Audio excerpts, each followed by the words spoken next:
for the late start. Little hiccup as far as the schedule. We have Tim, single entry, 3-entry max specialist joining us. Thank you, Tim, for jumping in. Bobby Gomes may jump in at some point as well. He may work out the old 3-man booth. We are taking y'all straight up to Baseball Lock. A fabulous, just an awesome slate for baseball. The play-in nonsense for basketball is going down as well. If you're interested in that or you're playing that, of course, there's some content on the site for that. But at 7 o'clock after baseball, there will be some basketball conversation. My apologies if my voice is off, but I'm powering through. I don't feel spectacular, but I'm giving it a go. Tim, I'm sorry you have to listen to me, but hopefully it's not too ear-scratching. It sounds bad in my head, but, we always sound a little bit different in our head. Thank you for jumping on, Tim, and go ahead. No, you sound fine, Dean. I mean, you don't sound 100%, but you definitely sound fine. You look amazing as always. So there's yes, that. Thank you. So we'll just get through it, and this is a pretty fun slate. I'm just, you know what? I'll be honest with everybody. I'm just so glad that we're done talking about basketball. End of the year basketball is very, very tilting, just both from a playing perspective, DFS perspective, but also a content perspective. It's very difficult. Did you play on Sunday the last day? I took it off. Not. I thought about it, but there were some wild box scores. The most incredible one that I saw was Memphis. I don't know if you saw the Grizzlies. I think they played 6 players. Like everybody played at least 35 minutes, and somebody named Williams played 48 minutes. Kenneth Lofton played like 41 minutes and went absolutely nuts. It was wild. A 6-man rotation for Memphis. Some crazy last lines, and I just couldn't do it. There's probably some edges, but also goofy things that you can't predict. Like, hey, we're too good. We can't win this game. We got to bench our 12th guy. Like that kind of stuff going on too. But I played up until probably the last 3 or 4 days of the season. So I didn't play Saturday, Sunday. I couldn't do it. I was too much of a headache. Yeah, baseball, where we get the most of the lineups before lock. If not, it's a few of the late games that kind of sprinkle in. We essentially know who's going to start. We have a bunch of starting lineups as is. And by the way, you picked a good show to jump in. And thank you so much for jumping in. Do appreciate you coming on. And this is I think this might be my favorite slate of the year so far. It's incredible. DK is 2 different conversations, right? DK versus Fanduel. I don't know if they're going to pump up the prices later on in the season. Remember, it wasn't that long ago, Tim, where DraftKings was it was tight. It was hard to get. You had 1 or 2 players that you really didn't like in your lineup in your cash games, and now it's just it's almost like a pick 'em. It's really, especially these cores games. I prefer a tighter cap. Hopefully, it gets tighter as the season progresses, but the slate gives us what it gives us, and it's not hard at all to get Jacob deGrom, best pitcher in the world, Shohei Ohtani, one of the best pitchers in the world, and a bunch of good hitters. Not very hard to do. Your screenshot as far as this slate, we have a team total closing in on 7, right? St. Louis, best left-hitting team in all of baseball in Coors Field. Kyle Freeland, professional pitcher, but it's not going to strike people out. BABIP can really get him. Mikolas on the other side, his stuff does not play well in Coors Field. In a really small sample, he's got his face fully punched in. I believe it's 20 earned runs in 13 innings against in Coors Field, 5 or 6 homers. His breaking stuff doesn't work as well. Just that's how science works, right? 12 total is what I'm seeing. But the thing is, it's not just that game. There's other really, really good spots. There's a Wrigley win game, right? Not the extreme Wrigley win game, but it's a good one, and it's fly ball pitchers. A fly ball pitcher doesn't strike people out. And Chris Flexen, the other side, we got a prospect. We're not really sure what he is just yet, but the Cubs have a team total above 5, as does Seattle. The Braves against Luis Cessa, who's also not very good. Toronto versus Matt Manning, also not very good. It feels like, to me, really, really short pitcher pool, and you can kind of spread out as far as sticks because there's 5, 6, 7, 8 different teams you want to make the argument for. You tell me, what is your screenshot? What are you seeing? Something similar? Something else?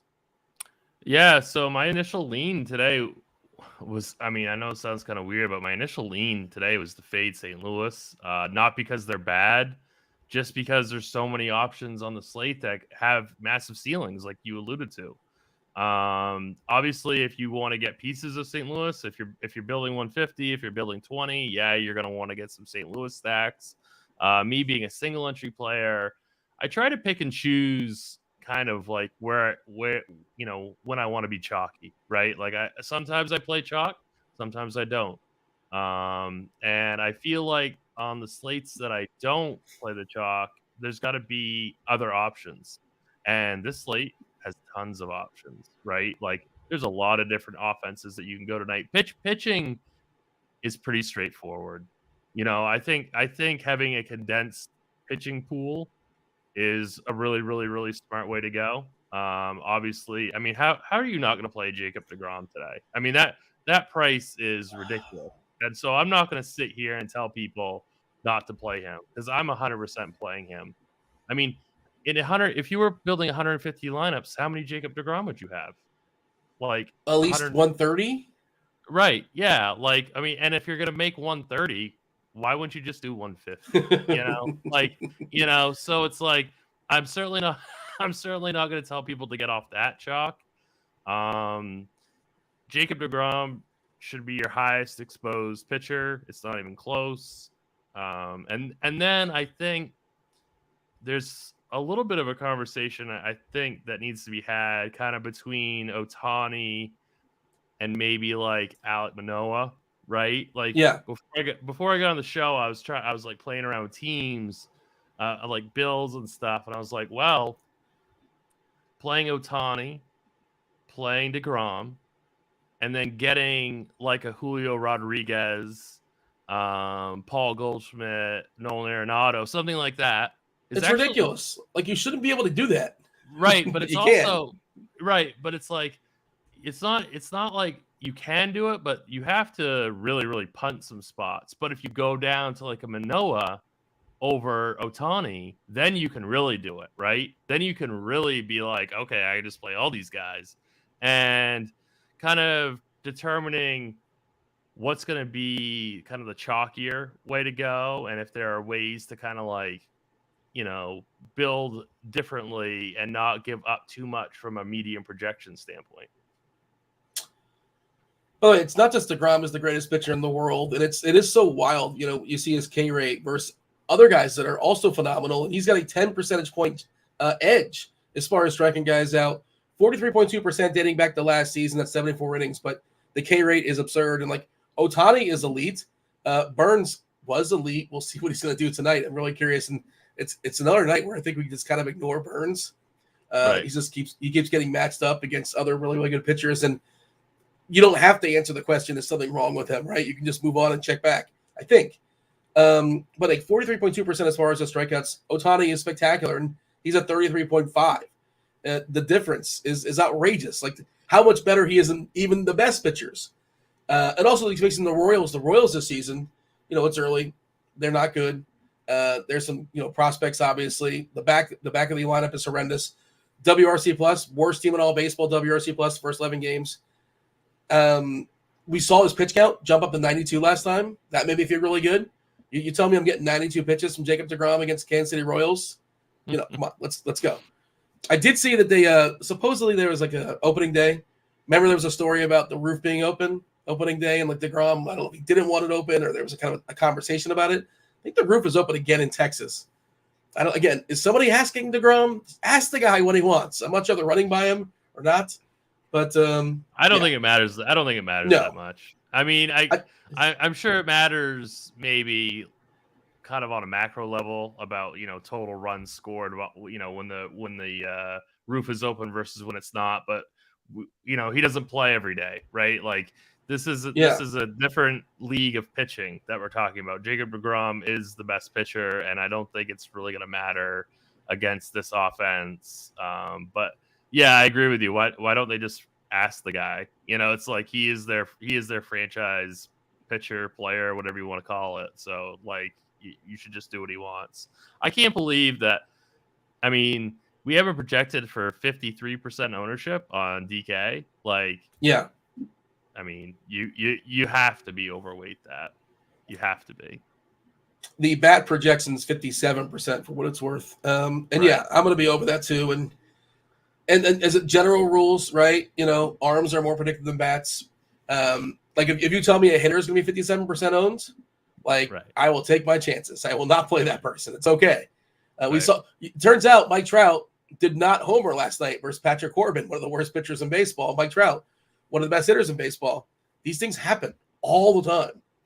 Is there like a magic number for you, by the way, as far as projection? If I told you player X is going to be 30% owned or 35 or 25, that like you're like, well, you know what? I'm happy to fade this person if the number is that high. And obviously there's different variables, how big the slate is, what your their pivots are, that kind of thing.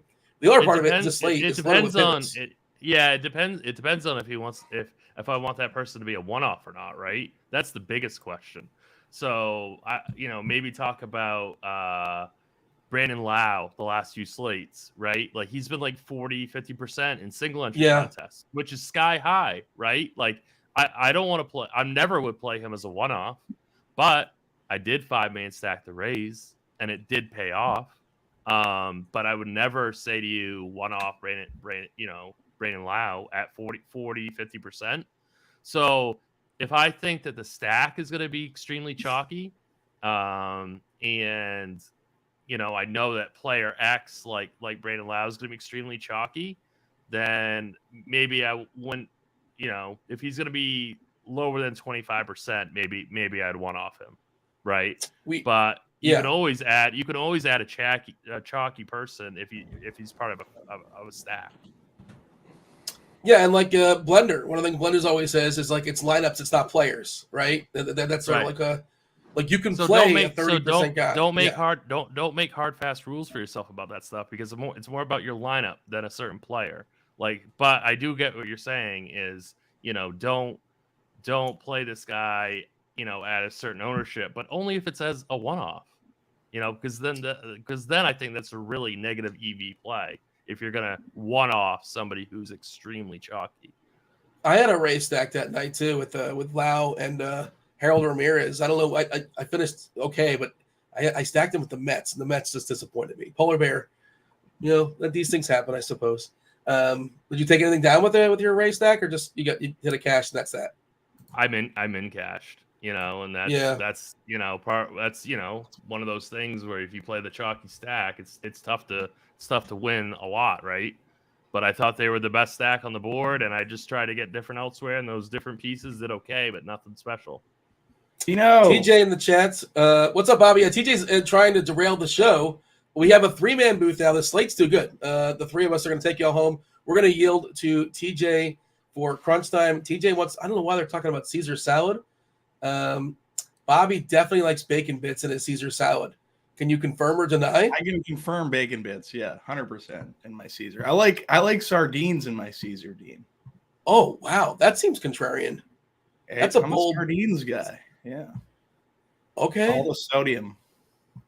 Tim, are you a sardines guy? I love sardines in a Caesar salad. See, Tim knows. Yeah. Team sardines. There you go. And that didn't used to be a contrarian thing. I mean, that's like an old school Caesar salad. That used to be like the standard way to eat it. That's a staple.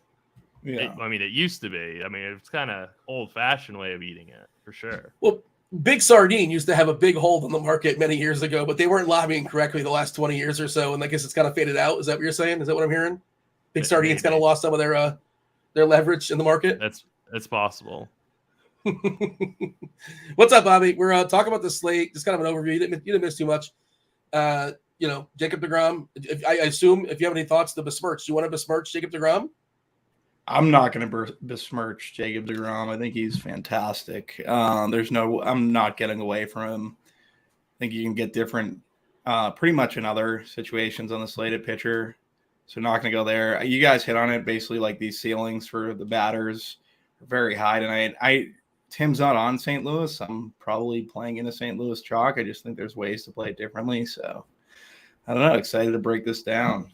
Sorry about getting here a little late. Had to pick up the kid from school and didn't realize I'd been on Friday. Been on Friday every week and didn't expect to be on Tuesday. So it got caught up.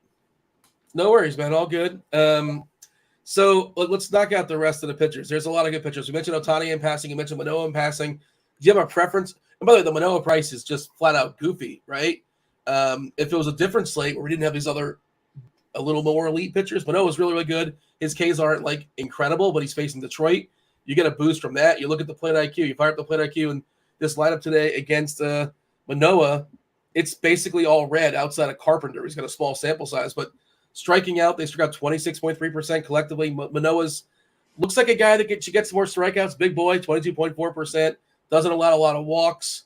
Feels like a lineup he's just going to mow down. And, he's cheap. Pablo Lopez is really cheap. And that's what TJ was saying. TJ will jump on later. You're saying he's running 150 apparently. He doesn't have 100% DeGrom. He's got 80% just because he likes 3 other pitchers. And something tells me it's probably Pablo Lopez. He's a Blue Jay fan. We all are Blue Jay fans today because the offense looks pretty good. Manoah looks really solid. Do you have a second favorite, Bobby, beyond DeGrom, and just sort of open up the rest of the pitcher pool for you? Yeah, you hit on Pablo. I think he's in a really good spot just for this slate. Like, I think rather in that range, like it's probably going to be Pablo and Dustin May, like in that lower, like beneath the studs. I feel like those are the 2 guys that I'm going to be targeting. You guys hit on Corbin Burns. Like, I don't want to play Corbin Burns. I'll just play all these other great pitchers on the slate. I'd rather just go to Pablo, May. Obviously, you hit on DeGrom and Ohtani. Like, those are the 4 pitchers that I'm going to be pretty much going to be on all my teams, right? Like, it's going to be a pretty tight player pool for me at pitcher. Tim, are you making the 1 lineup today? 3 lineups? What are you doing? You have a cash lineup going? I'm probably just gonna play 1 cash lineup and 1 single entry lineup. Sometimes I play them all in one, and then other times I'll make like a 2v2, 3v3 kind of to differentiate the 2, to get a little bit more floor in my cash game or a little bit more ceiling in my single entry. What do we know about Kyle Wright? Is he gonna be limited? Like, the bat has him for 101, but that can't be right, is it? Because I mean, he would be a really good play if he was up to full strength. He's coming off a shoulder injury, correct? That's what I'm saying. But the bat has him projected for pretty decent pitch count. I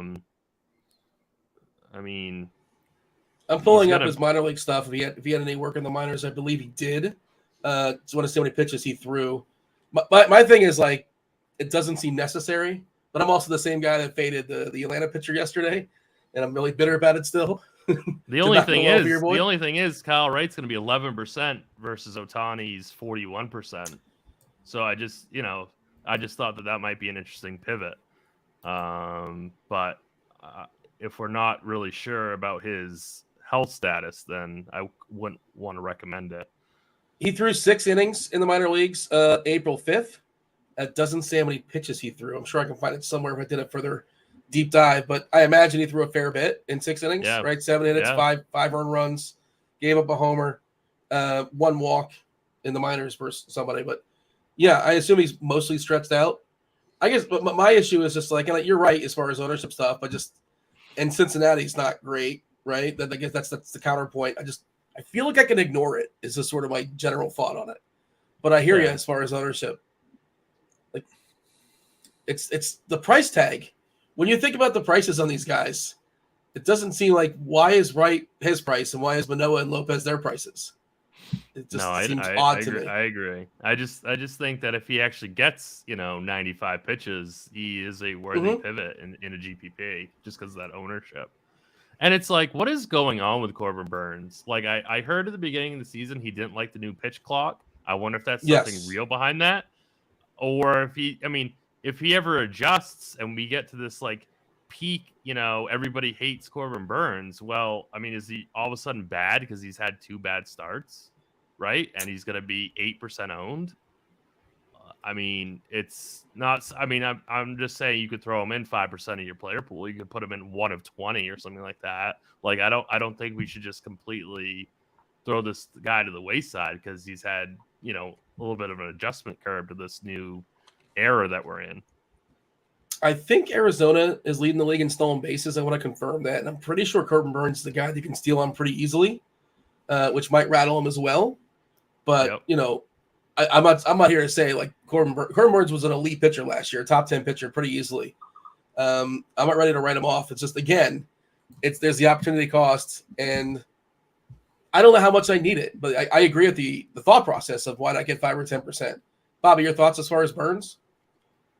I used Burns his first start, stayed away from his second. Like I'm gonna let him show me first. I think you make a good point about basically the issues with the pitch clock, and then you're getting Arizona. They're a team that likes to run a ton. It can be problematic if he's already in his head, right? So I think I'm going to shy away from Burns. There's enough pitchers on the slate to where I think I can get different with bats outside. I know the player pool for the majority of people at pitchers is going to be pretty similar, but I think you can differentiate yourself enough with the bats. So I don't think Burns is going to make my player pool tonight. Yeah, chat. Feel free to throw somebody out that you want us to talk about, but like I think we all kind of agree that you don't have to get cute, right? Just take what the slate's giving you. The slate's giving you some really, really good pitchers at really good prices, and you just move on and you figure it out as far as the bats. That's the way to get different. But you mentioned Dustin May, Bobby. Yeah. How much May are you getting? See, the price tag for May is just up there at 9,200, right? Like that would be the one thing that kind of scares me. It probably, like, if I had to rank my pitchers currently, it'd be DeGrom, Ohtani, Manoah, and then Pablo. And then I guess like those would be the four. If I was playing more teams, if I was playing 150, then I'd probably get to a Burns and a May. I don't know. I was looking. I liked Dustin May originally, and then I seen his price, and I was like, I don't want to pay 9,200 for Dustin May. That's just too much.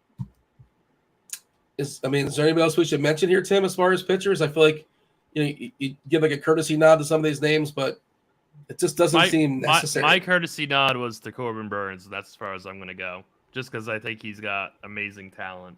So that's as far as I'd go. What you said, Burns' ownership, we have like under 10%. Yeah. Wow. That actually is more intriguing. The Bats ownership has him at 7%. So my only argument was, if you're making, say, 20 teams, you could put him in one.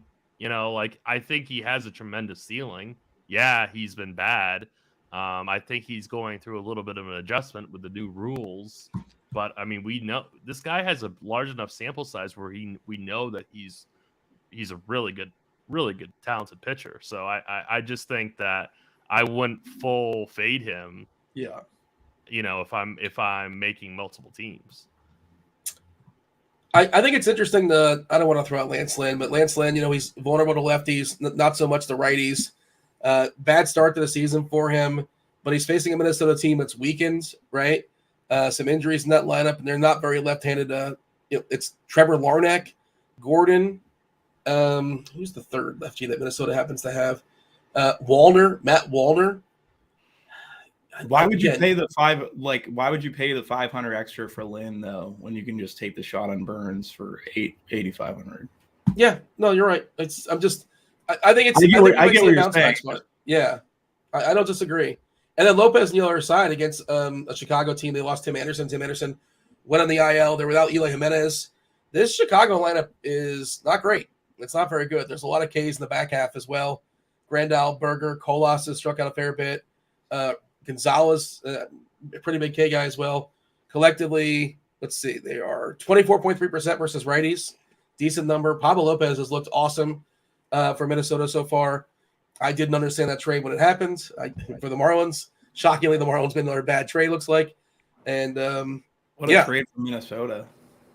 Yeah, I mean, better than at least the city of Minnesota. The thing with the whole Gobert stuff, right? Well, at least you got one good trade in the city. I think Luis Ariz, who just has no power at all, and he can make contact, and he's a bad fielder. But the Marlins, they do have a plethora of arms, I suppose. Maybe that was their thought process, but I don't really get it. I think Lopez is kind of an underrated pitcher. But where are we at here, Tim, as far as cash? Are we getting Ohtani and DeGrom, and that's that, or like you talked about the thought process of maybe stepping down to Manoah and getting an extra bat or two? In cash, you're doing DeGrom, Ohtani, and then I was kind of considering for my single entry team to go DeGrom, Manoah. That was the kind of one of those 2v2 or 3v3 type pivots that I was talking about earlier. But for cash, I don't overthink it. I would say it's definitely Ohtani, DeGrom. Ryan in chat's throwing out Josiah Gray. I mean, no way. No thanks. There's no reason to do that on this slate. There's no pitching. It's so tilting that you can't use Ohtani as a hitter today. He'd be like, one of the best hitters on the slate. Yeah. Yeah, Just, like 100%. Like, I mean, like Josiah Gray gives up so much power, to lefties, and I think to righties too. But I mean, Otani's gonna he's gonna smash, at bat today. Gray gives up over 2. I'm pulling it up here. I kind of made my list here. As far as homers per 9, dating back to last season, I think it's the highest in the slate. I'm pretty certain it's the highest in the slate. 2.31 homers per 9. That's 159 innings, and it's like you said, it's even more to lefties. So, yeah, it's too many homers. Lance Lynn gives a lot of homers, 1.57. Sessa in Atlanta, a lot of homers. Some of that stuff is out of the bullpen. He's been reverse splitsy for what it's worth. We probably should move on to stacks, to sort of the approach as far as hitters. Bobby, what is your hitting approach tonight? We were kind of touching on it before. Like, there's Coors, great stuff in Coors, but there's Toronto. You can go back to the Angels, some flop lag there. They disappointed last night against Corbin, and Josiah Gray, like you said, he's got electric stuff, and I understand why people want to bank on it. Big time prospect at one point, but he's just got a homer problem. The problem with the Angels, you can't play Ohtani, and that makes it a little trickier to stack Los Angeles. Bobby, offenses. What are we honing in on? Yeah, so if I had to rank my stacks, I think I'm going to go St. Louis heavy. I know that's kind of the chalk, but I would just not play St. Louis, a full St. Louis stat 5-man with Ohtani and DeGrom. I just think you'd play smaller stat. You'd play like a 3-man and just differentiate it. Maybe play the back end of the order, like Jordan Walker. I think there's a bunch of guys like obviously Nolan Arenado. You're looking at him back in Coors. I think he has a 370 ISO and 380. 280 ISO and then a 380 WOBA versus left-handed pitching. Really like him, so he's someone I'm trying to get to a good bit. Goldschmidt, but they're just going to be mainly 3-mans if I include them. 370 ISO and 380 WOBA. Sorry. Obviously Goldschmidt's a really very good play as well.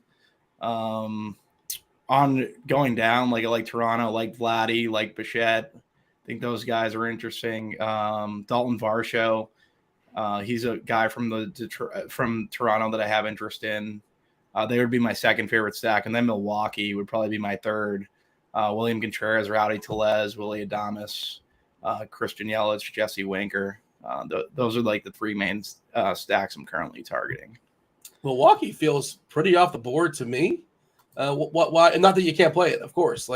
By all means, go for it. But why? What is it about Milwaukee that has you considering them as one of your top stacks?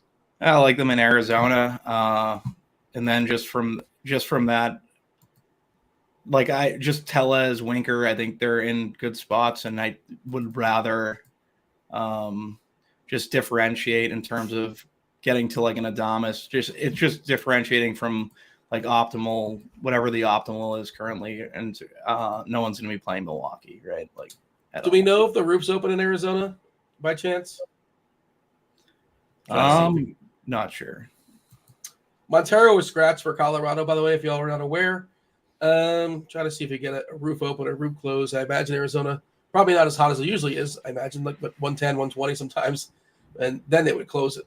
But still, the weather's probably pretty positive out there. This is what I have, Tim, as far as our consensus rankings when it comes to stacks today. And there's just a lot of teams got mentioned. St. Louis, number 1.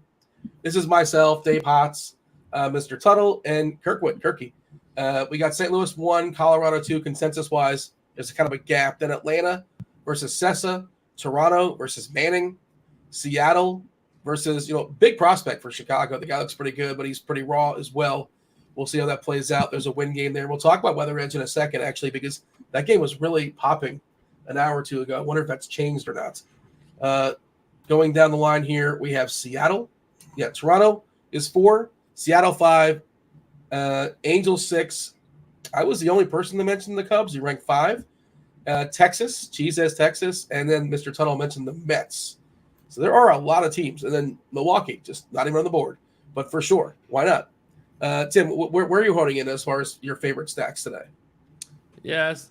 I mean, I haven't completely. I mean, obviously, St. Louis is the top stack. It's not even close. They're showing up as the top optimal in our stacks tool. But I think ownership, they're going to be a little bit over-owned, so you're going to have some negative leverage with them. Seattle is my favorite. The Angels would really be my favorite, but there's just, you can't use Ohtani as a hitter. So that really ruins it for me. I actually knew that, I knew that Josiah Gray was on the slate before I knew Ohtani was pitching. And I was like, oh, this slate's already decided for me. I'm just going to stack the Angels. And I was like, oh, Yeah. I was like, oh, so disappointed. But I'm going to be attacking if I don't play St. Louis, which I'm probably not going to be. I'm going to be attacking Seattle. I want to go with guys like Julio, the big dumper. Like a 3 or 4 man stack of Seattle. I'm a big believer. I mean, look at that sample size in Weather Edge, like 158 game sample size. Huge boost to home runs. 51.4% increase, 20% increase in total runs. A 21% increase in ERA, and like I said, huge sample size. And there's going to be a significant ownership discount too. So that's the game that I'm really going to be honing in on. The question is, can they beat St. Louis?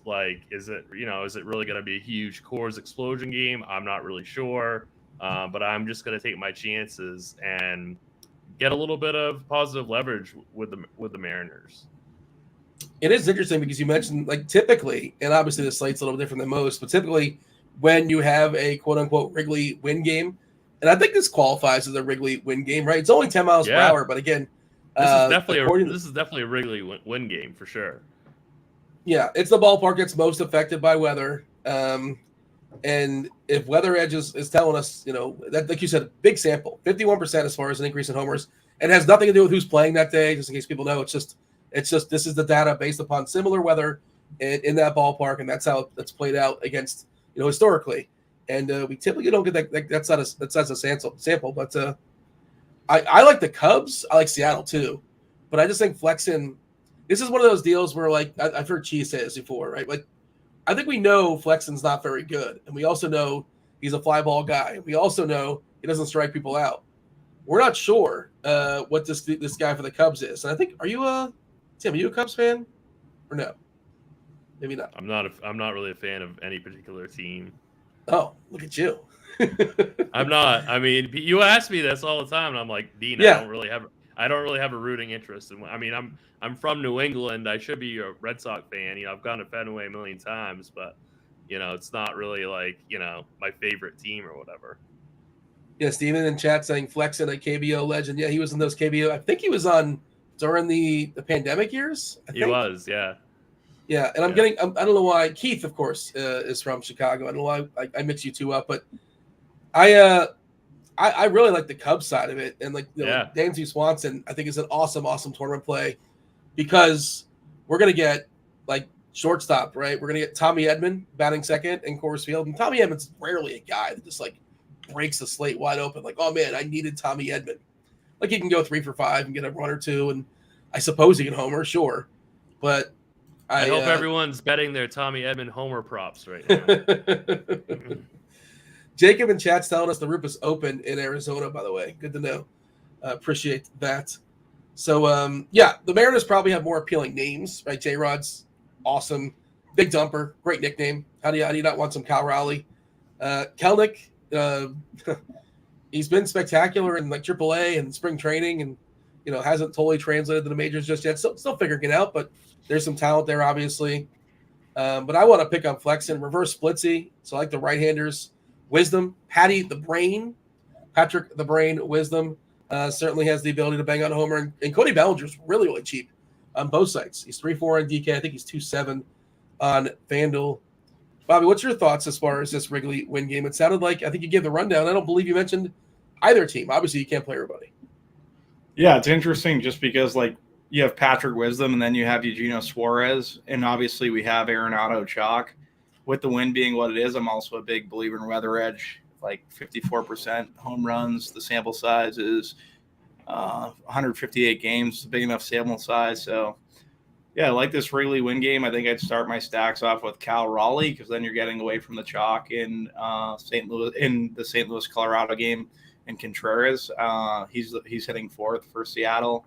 Don't mind him. And then, like I said, like if you wanted to stack this game up at the third base position, you can undercut Arenado with either, like if you're going Cub stacks or Seattle with a Patrick Wisdom mini or 5-man Cubs, however you want to do it, or you could go the other way with Mariners stack and get Eugenio Suarez in there in a 5-man or a 3-man for the Seattle Mariners. Ownership wise, by the way, I'm looking at it on DK at least about 9-10% for these guys in the Seattle-Chicago game. Most popular players, big dumper Cal Raleigh, 11%. Mancini at 9. He's 2.9K. He's a righty against Flexen reverse splits, tons of fly balls. And not only just first base, you can throw him in the outfield. I like Mancini a good bit, actually. Velasquez, he's 2K. I wonder why Velasquez is getting a fair bit of ownership. Well, 9% for Velasquez. He's in the 9-hole, but he is 2K. I don't think I'm playing him. Tim, does he crack your stack for Seattle? Probably not, right? Unless you're really pinching pennies. Say again, who was it? Nelson Velasquez, the 9-hole today. Oh, that's for the Cubs. For the Cubs, yeah, I don't think so. But I do like your call on some of these righties for Chicago. Like I just really like this game, just in general. So I really like that Wisdom call. I think that price is gonna just scare a lot of people away. He definitely has double homer upside. I know Yan Gomes is Yan Gomes, and he's not very good anymore. But I mean that price is pretty decent, and I think that Cody Bellinger, I mean, I know that we're talking about reverse splits, but I think Cody Bellinger, 3.4K, like I'm at that ownership, I'm great with that. I think that would be a great play. It's 46% fly balls to righties for Flexen. His ISO last year was 201 versus righties. So it's 329 at bats, pretty big sample as well. Not a lot of ground balls. And strikeouts, whatever strikeouts to righties, 14%. I mean, come on. Yeah. I think the Cubs are pretty interesting. And again, there's a lot of good stuff on this slate that you can make an argument for. Mr. Richards talking about the Mariners. We have them as the seventh highest optimal rate of all the stacks on the slate. The Cubs. I mean that's a pretty good score. Where is it as far as slate IQ? As far as it being like positive or negative? Is that what you're looking at right now? It's about even. It's about even. Who's the worst team when it comes to ownership right now, as far as like the total ownership and the chances of like? It's St. Louis. That's just how math works. They're just but they're also coming in at almost 16% optimal, which is a pretty strong rate in baseball. But it's still you're still going to get negative leverage by playing St. Louis. I'm not, and take that for what you want. They're still a good play, but they're going to be the highest owned by a ton. I think the other counter is like everybody can't be high owned, and like just play who you like essentially. Outside of maybe St. Louis, right? There's so many good offenses. I was just gonna say I'm glad you added that last part in because I was like, St. Louis. I mean, if you don't play St. Louis, that's probably you're getting different enough. I'm pulling it up now as far as the team stacking leverage wise. Yeah, Seattle's the worst. White Sox second worst, which is interesting because they're not really expected to. Yeah, they're not going to get heavily ownership. You know what's funny? Somebody in chat was asking about it. What about the Dodgers? The Dodgers are the best leverage number. They're not going to get owned again. They won the slate last night thanks to Max Muncy. He was talking about how he didn't know why he hits well in that ballpark. He's adjusted his swing a little bit too. Last year I think he was dealing with an injury basically all season long. I want to say it was a wrist or something. But I know Carty in the bat was always a believer in Muncy, and he was down like 2-4 on Fanduel at times. People hated playing him. But, theoretically, there's still some power in that Muncy bat. Well, he started last night. Revenge game for Alex Wood on the other side. The ballpark's not great, but again, we saw the Dodgers overcome it last night. It's just really, it's a daunting slate as far as you got to beat a bunch of teams, Bobby. Have you considered the Dodgers? They're going to be completely lost in this slate. If you're making 150 lineups, you might as well throw a few out there just for funsies, just in case.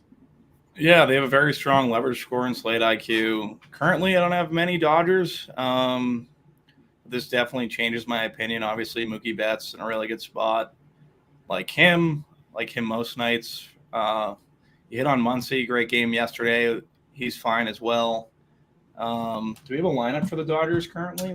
I think it just came out. It just came out. Sorry. I can go ahead and run. I can run it down if you want. run Betts, it down. Freeman, Smith, Janny Martinez, Trace Thompson in the 5-hole, Vargas, Taylor, Outman, and Rojas. Giants also just came out as well a minute or two ago. Wade, Conforto, Davis, Peterson, Yastrzemski, VR, Crawford, Sable, and Johnson. Angels lineup came out, and Rendon is back in it. I know he was a late scratch last night. He was like 10% owned in some contests. Ward, Trout, Otani, Rendon, Renfro, Rengifo, Lamb, Urshela, and O'Hoppe. Go ahead, Bobby. Feel free to continue your thoughts. Yeah, so for me, just from the Dodgers, Mookie, Will Smith, Freeman, I think they're all pretty much in play, but you're also they're all about around 6K, so it's really you're only going to be able to play minis, and then it's just tough to fit the Dodgers in general. Probably as one-offs or three-mans is the only way I'd be able to get to the Dodgers at these tags. James Outman's down there at 3,800. He's in the 8-hole. Don't mind him. Trace Thompson getting the bump up to the 5-hole at 2,900. If he's obviously shown power early. I think he had a grand slam, I think it was 2 or 3 games ago. So I don't know. Yeah, he could hit my teams at 2,900. But for me, it's like the main guys, and they'd only be as one-offs or in three-mans, being Mookie, Will Smith, and Freeman. I feel like Trace had a 3-home run game, if I'm not mistaken. It was at least 2, right? Earlier in the year? He had a pretty big night, a week, a little while back. Clay's brother with the basketball playoffs starting tonight. When you guys play bets, are you likely to play him at second? On DK, you'll play him on second. Is that the optimal place to play? Because your pool of players to pick from is generally better in the outfield as opposed to second base. Second base, McMahon's going to get some ownership today. Horner for Chicago. Albies. You got a really cheap Marte. Gordon, super, super cheap. He's one of those lefty bats against Lance Lynn. He's not a spectacular hitter, but there he is. And Donovan leading off. It's one way to be different is playing bets at second base. Tim, if you're going to play bets, is that the ideal place to play him? I would say most nights that would probably be the smartest place to play him is at second, just because the position, outfield is so loaded every single night. Shannon says O'Hoppe's 4K on DK. Yeah, that's his price jumped up there pretty quickly. I didn't mean to do that. O'Hoppe and jump just sort of worked out that way. Pretty big prospect there for the Angels. I wish he wasn't buried in the 9-hole, but he's going to be lost on this slate for sure. I think the Mets prospect, the catching prospect, did he grab a spot today? I think he did. Right? I don't believe they're letting him actually catch. Francisco Alvarez, he's 2K. He's 2-4 versus a lefty. Yeah, that's another way to be different, I suppose. And the general rules is I really don't like playing home players in the 9 spot because they might only get 3 at bats if you win the game 4-2, right? And he's on deck in the 8th inning and the game's over. You don't get your last licks, and but he's super cheap. He's a catcher, less opportunity cost, and there's obviously he's a prospect for a reason. One of the biggest hitting prospects in all of baseball. Good stolen base spot for some of these Mets, but I just don't think Starling Marte is going to run versus Austin Nola. What was Marte's injury? What did he have? What was his body part? Was it a shoulder? San Diego. Luis it's not Campusano? as it would be if it was, yeah. Are you looking at the bat stuff as far as the most vulnerable batteries? Is that what you're looking at right now? Yeah. No, Marte would be Marte's on the list, but it's obviously if he's banged up, are they actually going to run? He was dealing with a neck. Probably not the best thing to do is stealing bases when you have a neck. Stealing bases if you have a neck. Yeah. And he's 5,600, so it's not like he's like a single and a stolen base isn't going to cut it, so.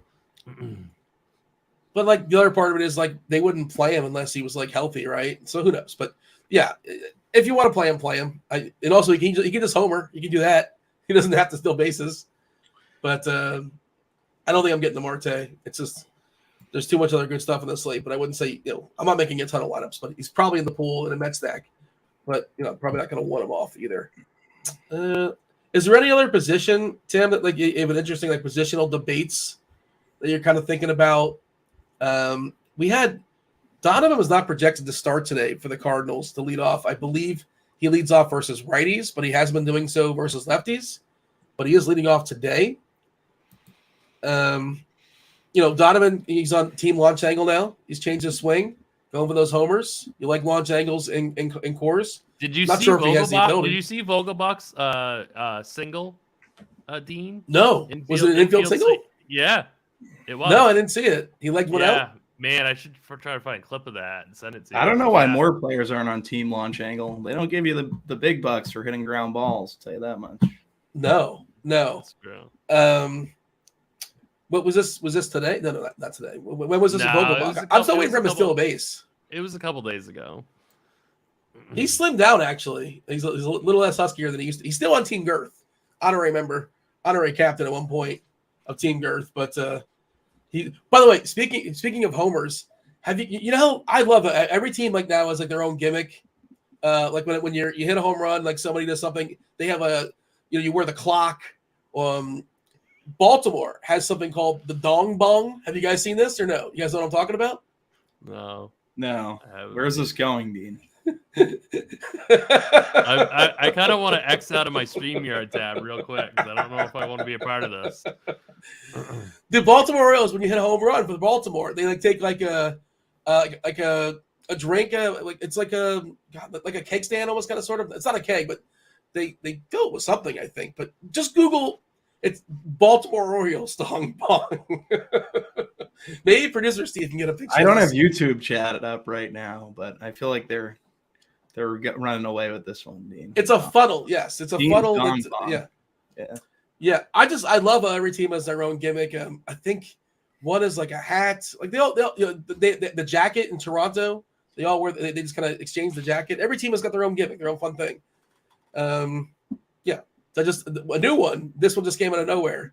Was the Baltimore's the Dong Bong? I think there's a debate as to what they're actually going to name it, but that's down to two. It's possibly called that or something else. But, so Dean, if it's okay, Dean, I actually have a baseball question for Bobby. Go. Bobby, you're more of an MMA player more than I am. What do you think about the Rangers today? I'm looking at this team and I'm like, I don't think they're going to get a lot of ownership at all. Yeah, I'm only playing 5 teams tonight. Currently Okay. don't have any Rangers. Okay. It's currently Seattle. Well, not Seattle. I have Seattle locked, but let me go back. I think it was St. Louis, Toronto, Milwaukee, and I think you're with Weather Edge, like really liking Seattle, Chicago. I think I'm going to go there. In terms of Texas, like Seager obviously went yard yesterday.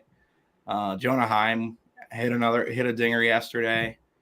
I like the lefties in Texas, but also I don't know if I'm going to be playing them on this slate. I played a 3-man of Texas yesterday, and they ended up cashing for me because my primary stack was not very good, but the 3-man Rangers were so good I was able to reach the cash line pretty easily. I think this team is going to go pretty forgotten today, and I think they have a pretty massive ceiling going against Jordan Lyles, who has just kind of he keeps going downhill year after year. So I think he'd be an interesting spot to attack today on today's slate. I don't hate that call at all. Yeah. How deep are you going on the Rangers? Would you throw the 7, 8, 9 into the conversation? Jankowski, Miller, Thompson, or is it mostly 1 through 6? What's our? I would say it's mostly. Rangers? I'd say it's mostly 1 through 6. I think that 1 through 6 lineup it's pretty awesome. It's a pretty strong lineup. 1 through 6, and I just think that they fit pretty nicely in a stack. And Semion's pretty expensive, but you could do like a Seager, Lowe, Heim 3-man or something like that. I really like the Lowe call. Yeah. Like I played him yesterday, and it's just I think this is a really, really good spot for them. They don't have the ceiling probably of St. Louis or whatever, but if St. Louis, Wrigley busts, something like that, or they're just not that good, this is a team I think that could take home a large field GPP.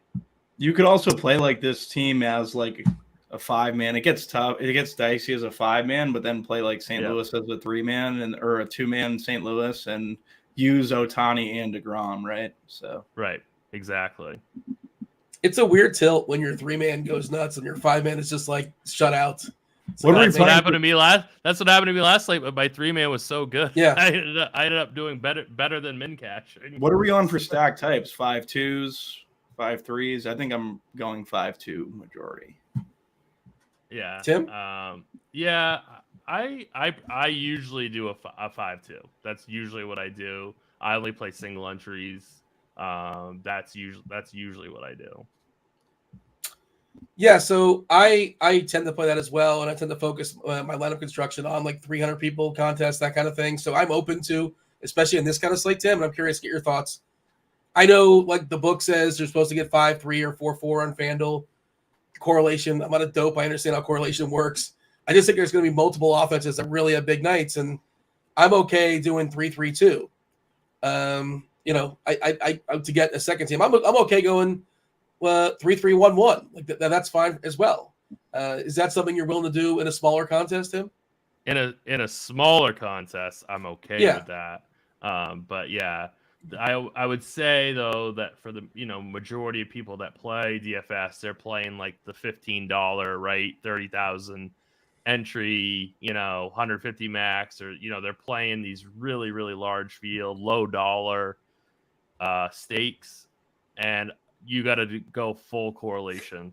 It's like you got to do people still don't stack enough in those tournaments, and that's your edge. You got to go 5-3, you got to go 4-4 on FanDuel. Like you got to get that ceiling, you got to get that correlation.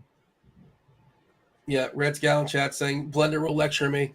Yeah, I've talked about this with Blender before, and of course for like the 30,000 entry contest, yes, that's what you're supposed to be doing.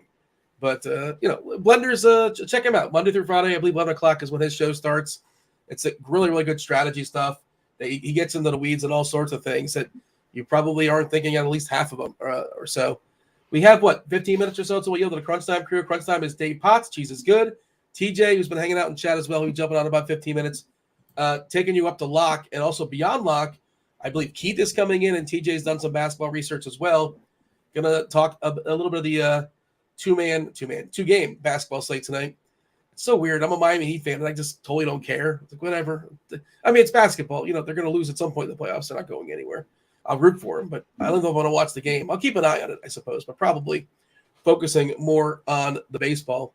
You guys playing the two-game basketball tonight or no? No. Anybody? No. Thank God basketball is like out of my life. I know. The last 2 weeks of the last 2 or 3 weeks of the year. I'm going to start playing some. I'm going to play, probably the bigger slates, and just didn't feel well today. I was thinking about playing the basketball slate, but I still might late enter some stuff, but we'll see. Curious to get the takes.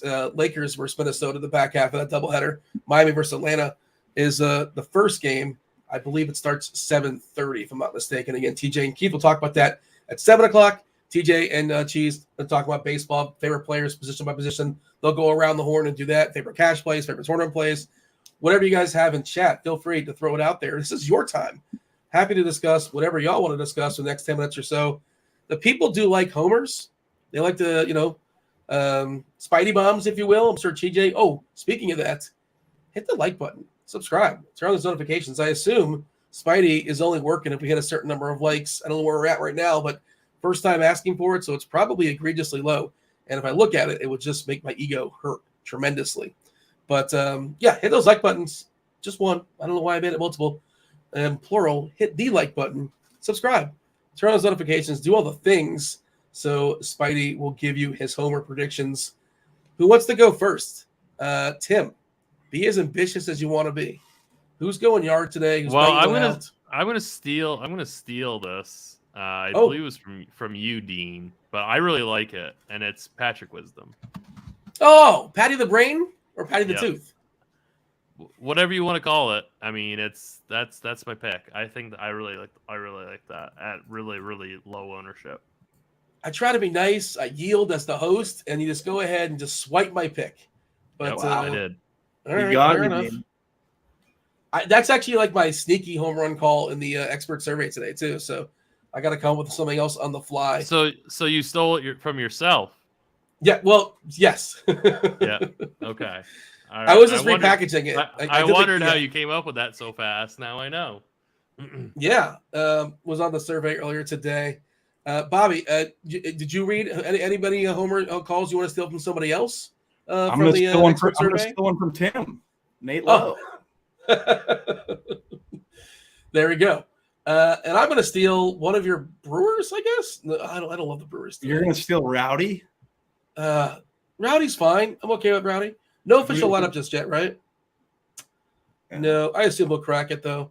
I'm going to take Dansby Swanson. I don't know how ambitious that is, but I don't think he's going to get much ownership, Dansby Swanson. But what does the chat have? Let's see. They want to know about FanDuel ownership. Yeah, I did not mean to neglect FanDuel ownership. Let's take a peek. Obviously, in FanDuel, the ownership's going to be a little less because you're only rostering one starting pitcher. Give it a refresh and see if anything is distinctly different. All right, pitcher-wise on FanDuel, I assume that's what the people want. 38% for DeGrom, 22% for Ohtani, 60% for just those two guys. Next up, it's kind of its own tier of Manoah, Kyle Wright, and Lopez, all between like 6 and 8%. Otherwise, Lynn is getting 5%. Peterson's getting 2%. Yeah, Burns is getting 2%. The funny thing is that Ohtani is more expensive than DeGrom on FanDuel, which is I find so odd. But I think that's going to push Ohtani a little bit lower as far as ownership, and DeGrom a little bit higher. Is that fair to say? Yeah, I would assume so. But still, like we have DeGrom at 35%. Say he gets to like 50, like it's still not high enough. Is it not high enough? 50? Not on FanDuel. No. That's kind of where it's so cheap. It's like, is this going to change at some point? It's going to be 12K soon. See, FanDuel does a great job at pricing pitchers lately over the last couple of years, but their hitters are still pretty soft. So, like, I'm seeing just scrolling, like, quickly through our starting lineups page. Yeah, I see plenty of guys that are like 3K and below that are playable plays that are so it's so easy to play him still, even though he's priced more appropriately than he is on DK. It's still incredibly easy to play him. Some of the best value plays on FanDuel, we can run through them really quickly. Like Wilson Contreras, you don't have to roster a catcher, but 3.1K is really, really cheap. Big dumper, Kyle Raleigh's 2.9. Yepes is 2.6. Tellez is 2.6. Mancini is 2.5. Let's see. Horner 2.8. Albies is 3. McMahon 3.2. There's a Wisdom is 3.2. Suarez is 3. There's a lot of cheap stuff out there. Edmund is 2.9. Anybody? Tyler O'Neill is 3.1K. I think he's one of the most popular outfielders in the slate. But you just see that whole range between like 3.1 and like 2.4. There's plenty of guys. Walker 3.3 in FanDuel. I believe he's 2.9 on DK, which is like, man, Walker's not leaving Coors without banging one out, right? He's got to bang one out one of these days. I bet his home run prop last night. I'm definitely betting it tonight. He was like 8-1 someplace. I was on the Scores and Odds show with Grant. I'm obviously got a price shop. What did you get at that? Like 5-1, 6-1, 7-1? You got the 8-1? It's too high. Whatever it was. I got the 8-1. Yep. Yeah, I would take that all day long. 8-1. He's 20 years old, but that dude's got a man's body, and if you've seen some of the powers there is ridiculous. That lineup overall, it's not even just there in Coors Field, but that overall lineup of St. Louis, which makes them hard to fade. How much this offense just completely shellacked left-handers last season, locked in for 9 innings as well. I do think the Rockies are kind of ignored, and I mentioned on Twitter, and again, it's small sample stuff, but Mikolas does not look good as far as his repertoire. He doesn't strike people out. He relies on BABIP. That's a bad ballpark to rely on positive BABIP. He also gave up like 6 home runs in his 13 innings, 20 earned runs in 13 innings in a career. I know it's, again, the sample's small, but and also his breaking stuff, his repertoire is not going to break as much. The science of it in that altitude. The tricky part, Tim, is like the Rockies, it's hard to get excited about their lineup.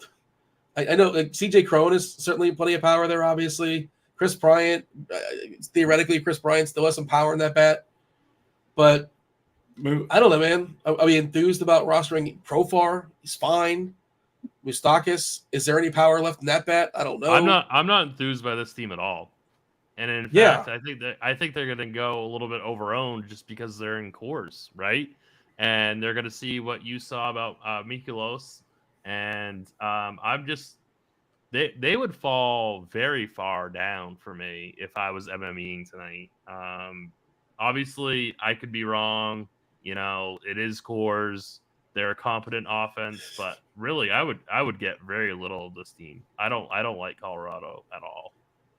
Am I wrong to say I feel like they're not getting as much ownership as you're suggesting? Maybe I'm wrong in saying that. No. I thought I'm just saying they're going to go overowned, yeah, relative to what they should be getting, just because they're in cores. They're not going to get ownership. They're just going to get too much ownership, as far as I'm concerned.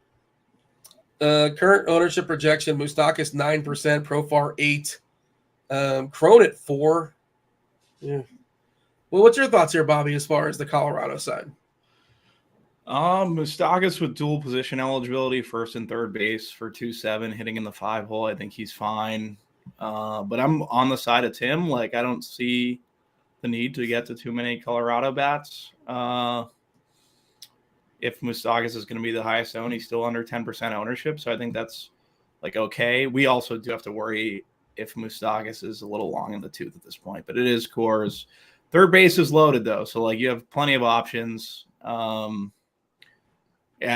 third base. So if you want to waste it on Moustakas, he also has first base eligibility, but he would be the only bat that I'd consider. 34 years old, Moustakas, and yeah, if he's not going to salvage, if he's not going to figure out in cores, that's it, right? He's got to go. Like if the bat's not live there, and wasn't he? He was in Cincinnati not too long ago. It's just a pricing play, and he's hitting 5th in cores. Like yeah, for sure. We were going to do a snake draft. That was something we were considering doing with the people in chat, and did not do that today. But we're probably going to do that tomorrow, maybe the next day. We'll figure that out, and what we'll do is the winner of that, if somebody beats myself, whoever my co-host happens to be, maybe producer Steve will jump in and play. If you win, you get a week free of RG Premium, including whatever the prize pool happens to be too. Have you guys ever done the snake drafts before? I wasn't aware that was really a thing, but it seems like a fun interactive thing. On DK, they have them.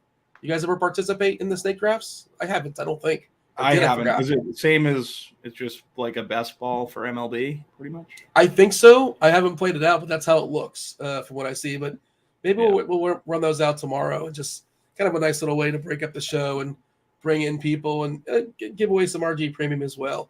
A week free. I tried to give it away last night. I ran a little thing on Twitter, and you had to correctly predict the top hitter, and unfortunately, nobody said Max Muncy. We'll run that back maybe tomorrow as well, or at some point this week, and we'll bump it up to 2 weeks until somebody gets that. John in chat saying, "I live in Snake. Only way I found a way to make money." Okay, that's interesting. Also, Devin says they have on Fanduel as well. Wasn't aware. Okay.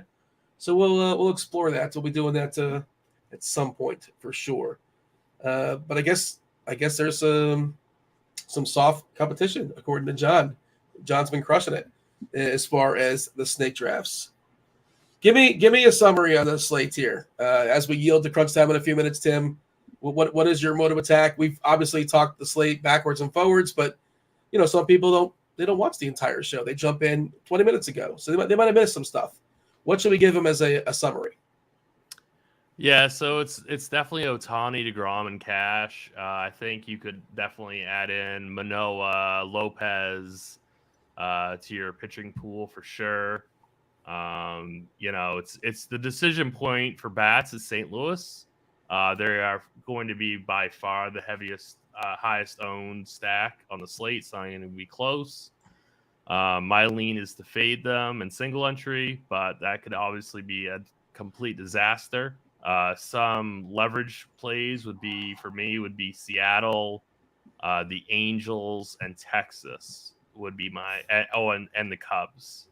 Those would be my favorite non-Cardinal stacks. Arenado coming in at 25% ownership projected. Goldie at 24. Contreras 23. This is not for cash. This is not for small field. This is for the large field contest. Single entry stuff, that number is going to get pushed up just like the way it does in basketball. What do you think it's going to get to, Tim, as far as, like the 121, the single entry, or just like the 3-entry max? Talking 30s, 40s? For like Arenado, Goldie, and O'Neal. Yeah, Contreras. Yeah. I mean, it's gonna be 25 to 40. I would say. Yeah, I mean that's a lot of wiggle room. That's a ton. That's a ton. That's a lot. Yeah. Especially on a slate that has like really good pivots. Like when you make the decision, like, okay, I don't want to play the 40% owned player. Now you got to answer the question. Okay, who am I going to replace them with? Oh, wait, there's a lot of good options. There's a great options out there, so I don't necessarily need these guys. Bobby, your thoughts here as far as the summary as we wind down and hand it off to crunch time. What do you want to reiterate to the people as far as your thoughts on this? I'm probably going to be playing St. Louis minis, not going to be playing St. Louis 5-mans. And then if St. Louis just doesn't hit my teams, like that's fine.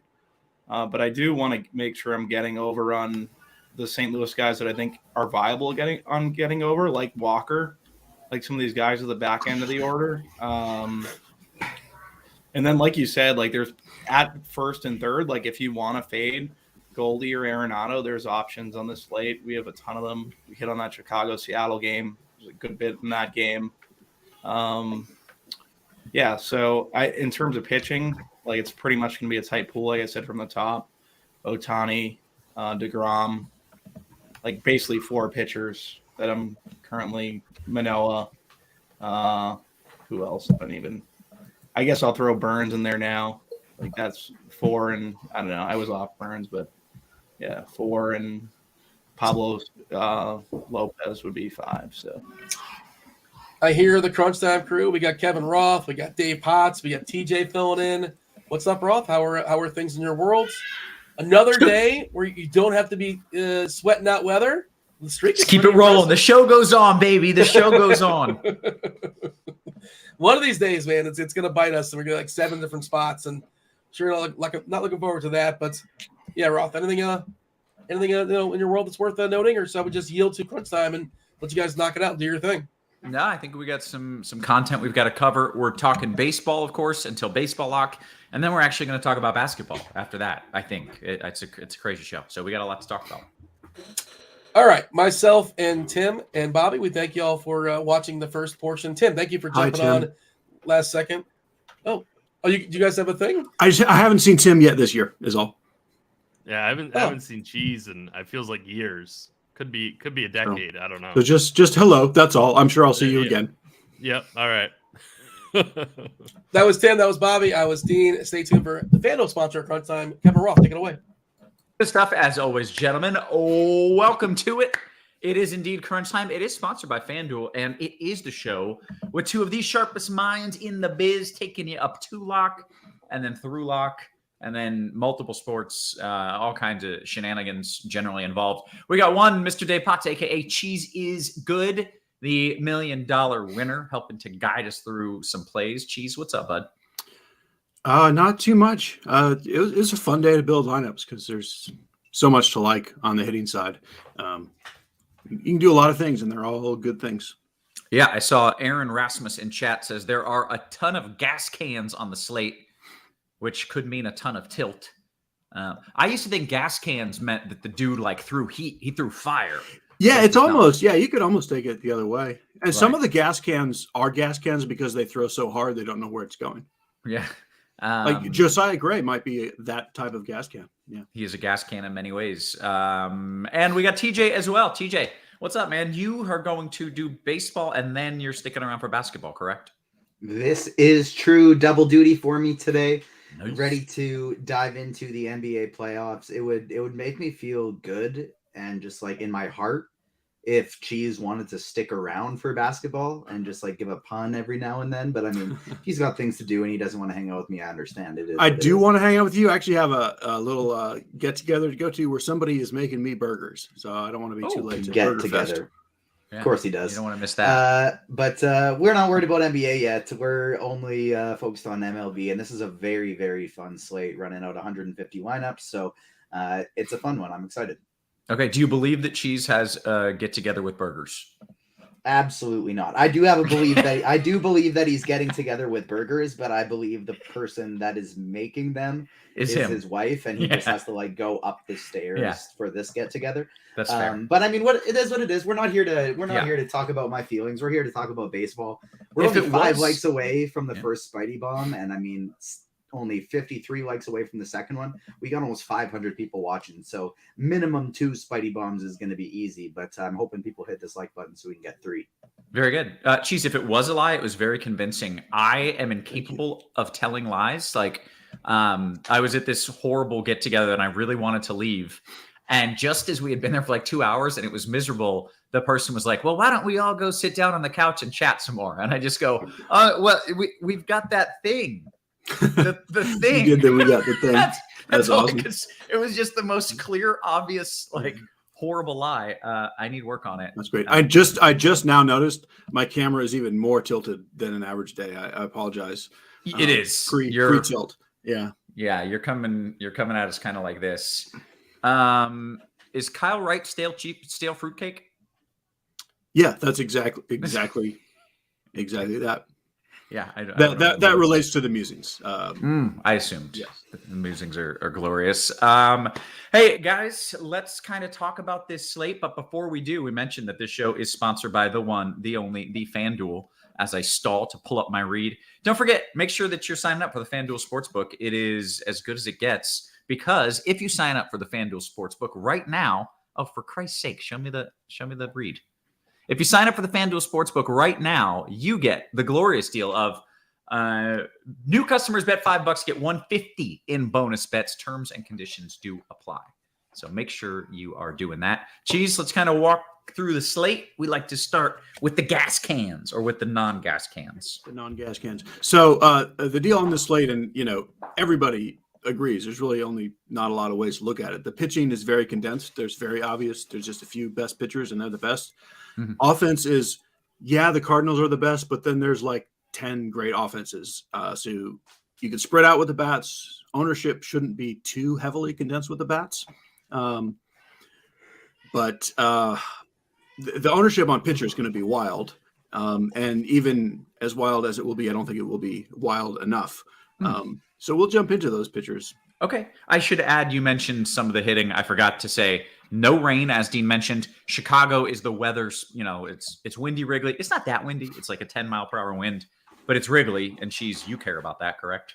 Yeah. Wrigley is the one place where wind really matters, and it doesn't have to be a huge wind to matter. Like 10 miles an hour at Wrigley, like Carty would say, is like 100 miles an hour in another stadium. It's not quite 100, but it's like 3 times as much. It really is. And it's also worth noting, anytime you get a southerly wind in Wrigley, which is blowing out, which is what we've got, you also are bringing in warmer weather because the stadium faces north. Southerly winds tend to bring in warmer conditions. Northerly winds not only keep the balls in, blowing in from center, they also that Canadian air, that nonsense air, that TJ air, cool, crisp, oxygen-filled air. Yeah. We got over 500 people out watching already. This is fantastic. Hit that like button. We already got enough for the first one. We're almost at enough for the second one. Let's bump it up there. Talking about Wrigley, we're talking about wind. The only rule is they can't be over 20% owned, and they can't be in Coors Field. And we're going to get less chalky the more likes we get. And so Spidey Bomb of the Day is a great matchup against the fly ball pitcher left. And there's the graphic. There's the one we're looking for. And it's a guy in Wrigley today in this win game. Somebody whose only flaw as a batter really is that he hits a few too many ground balls at times. And he's facing a fly ball pitcher tonight. And so Julio Rodriguez is the first Spidey Bomb. There you go. Okay. Well, I'm sure that will be someone that we talk about. He is good at the baseball. Cheese, let's kind of dig into the pitchers. I believe it was a Mr. DeGrom, and he had like the whole rainbow by his name. He had everything. Yeah. So, all right. So I've got over 100 lineups, and I have on both sites a total of 5 pitchers in my pool. My only concern is that's too many. I think you can get by with 4 on DraftKings and 1 on FanDuel. Jacob deGrom, play him everywhere. He's good. I had to go out of my way to not quite play him in literally 100% on both sites. But he's the best pitcher, and he'll be probably 50% owned on FanDuel and 70 on DraftKings, and that's too low in my opinion. Yeah. You do a little Ohtani on FanDuel to be different because he's $200 more, and he'll be half the ownership. And then the other 3 pitchers that I'm willing to play on FanDuel, they're just not a discount. It's Alek Manoah, Kyle Wright, Pablo Lopez, but they're all over $9,000, and the hitter salaries are just too easy. So I just don't think you need that stuff. And then I'll mention briefly, Corbin Burns. Yeah, he's on this slate, and that's great. If we didn't have DeGrom and Ohtani, I'd be willing to say, well, maybe Burns gets back to life tonight, but I just don't think it's worth even messing with at all. And on the DraftKings side, Alek Manoah and Pablo Lopez become much more relevant because there's a lot of lineups where you do need one of them. They're under 8K on DraftKings. So DeGrom Ohtani is the chalk, and that's what you should play when you can. But DeGrom Manoah is kind of the secondary chalk, and totally fine to play him anywhere that you can't afford the 2 aces. And then I sprinkled in just a couple of Kyle Wrights just because of the obscene amount of everything else I had. But DeGrom, Ohtani, Manoah, Lopez, and we're done. I assume you've got there's a ton of good bats, so you can go DeGrom, Ohtani and still get the bats that you want? Or yeah, because there's also a ton of basically minimum salary bats. Okay, all right, that makes sense. And it is viable, like in a DraftKings tournament, to do a Manoah Lopez lineup and get a few extra bats just to be different. But it's just not that hard. Yeah. All right, very good. TJ, let's talk pitchers. What say you, good sir? Are you just going 100% DeGrom? I see projected ownership at 34%. That seems silly. So on FanDuel, our wonderful sponsor, I would have only 2 pitchers in my pool, DeGrom and Ohtani. We're going to have a lot of times to talk about bats today because not that extensive of a conversation on pitchers. Shohei Ohtani, I'd maybe get in 20-25% of my lineups, and then the other 75 to 80% would have Jacob deGrom today.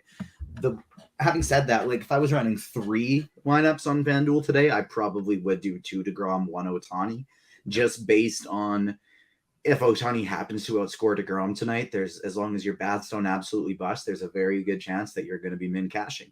And so I don't hate that idea, but it'd probably be about 75 to 80% deGrom for me, 20% Ohtani. Then on DraftKings, it's the same thing for me that Cheese said, except with what he's doing with Kyle Wright, I'm doing with Corbin Burns, just because there was a couple full stacks that I had 85, 8,800 remaining that I was why not? I'll play him in 2 or 3 of my 150 lineups. But it's 80% DeGrom, it's 50% Ohtani and Manoah, and it's 30% Lopez. I'm not messing around anywhere else. Okay, easy enough. Pitcher conversation done. Let's talk about the bats. Let's talk about the stacks. And TJ, you kind of get to lead us off in that conversation. Was it St. Louis that Cheese said right off the top was that's the best? Yeah, so we have we've been playing in multiple slates this year, 15 likes away from the Spidey Bomb number 2. Hit that like button. We've had so many slates this year where we're targeting offenses with 4.4 totals, and it's they're the best offense on the slate today because there's just not that much else going on. Today, the Cardinals are by far the best offense at almost a 7-run total today. There are multiple other good teams to target today, just like Cheese said, who have well over a 5-run total today, which would be among the very the best offense on nearly any other slate that we've played this year. Yeah, I'm looking at Toronto. It's nearly 6, and they're not even the top. That's good. And they're not even in one of these amazing weather games that we have, whether it be Coors Field or whether it be the wind blowing out. And then there's teams like the Dodgers that nobody is going to be playing that don't quite have a 5-run total, but absolutely could break the slate just like they did last night because they're the Dodgers. And so that's kind of why I want to play as many lineups as possible today, because I know I'm barely going to play any pitchers. I know I'm going to keep as tight of a pool as possible, and then I can just spread things out through the rest of these lineups. So I have, in 45 lineups, I have a 5-man St. Louis stack.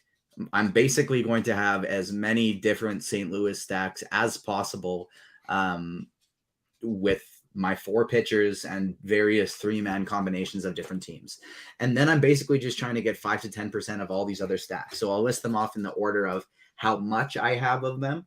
But every one of them is about 5 to 10%. And that's the Cubs, the Rockies, the Blue Jays, the Rangers, the Braves, the Mariners, the Mets, the Twins, the Padres, the Dodgers, the Angels, and Arizona Diamondbacks.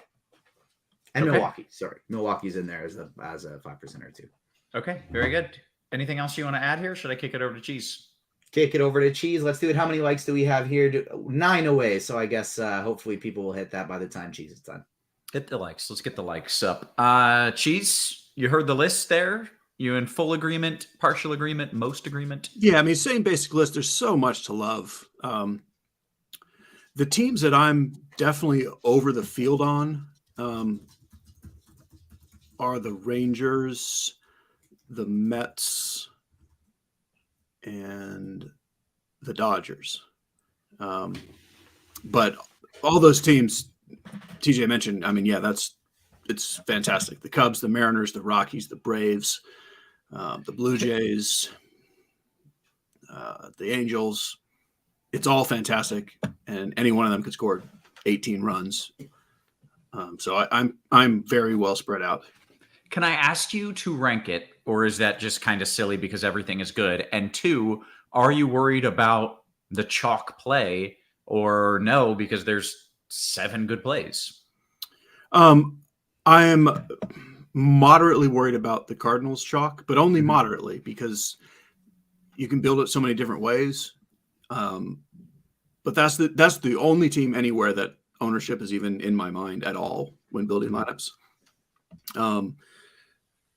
I would rank them. I mean, are you asking me to rank them who I'm playing most, or who's going to score the most DFS points, or what? I guess just who you're playing the most, because I think anyone can just look at projections and. I would say it's probably Rangers, Mariners, Cubs, Mets, Braves, and then Coors Field. Okay, St. Louis not mentioned in that? Correct. Are you like? I would have put them sixth or 7th. Okay. That's why I asked how you want me to word it. If you're asking me who probably scores the most runs, that would be the Cardinals first. Mm-hmm.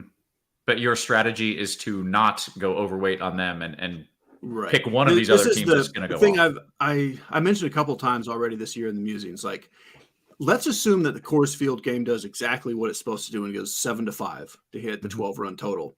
Well, a 7-5 game would be useless on this slate, probably.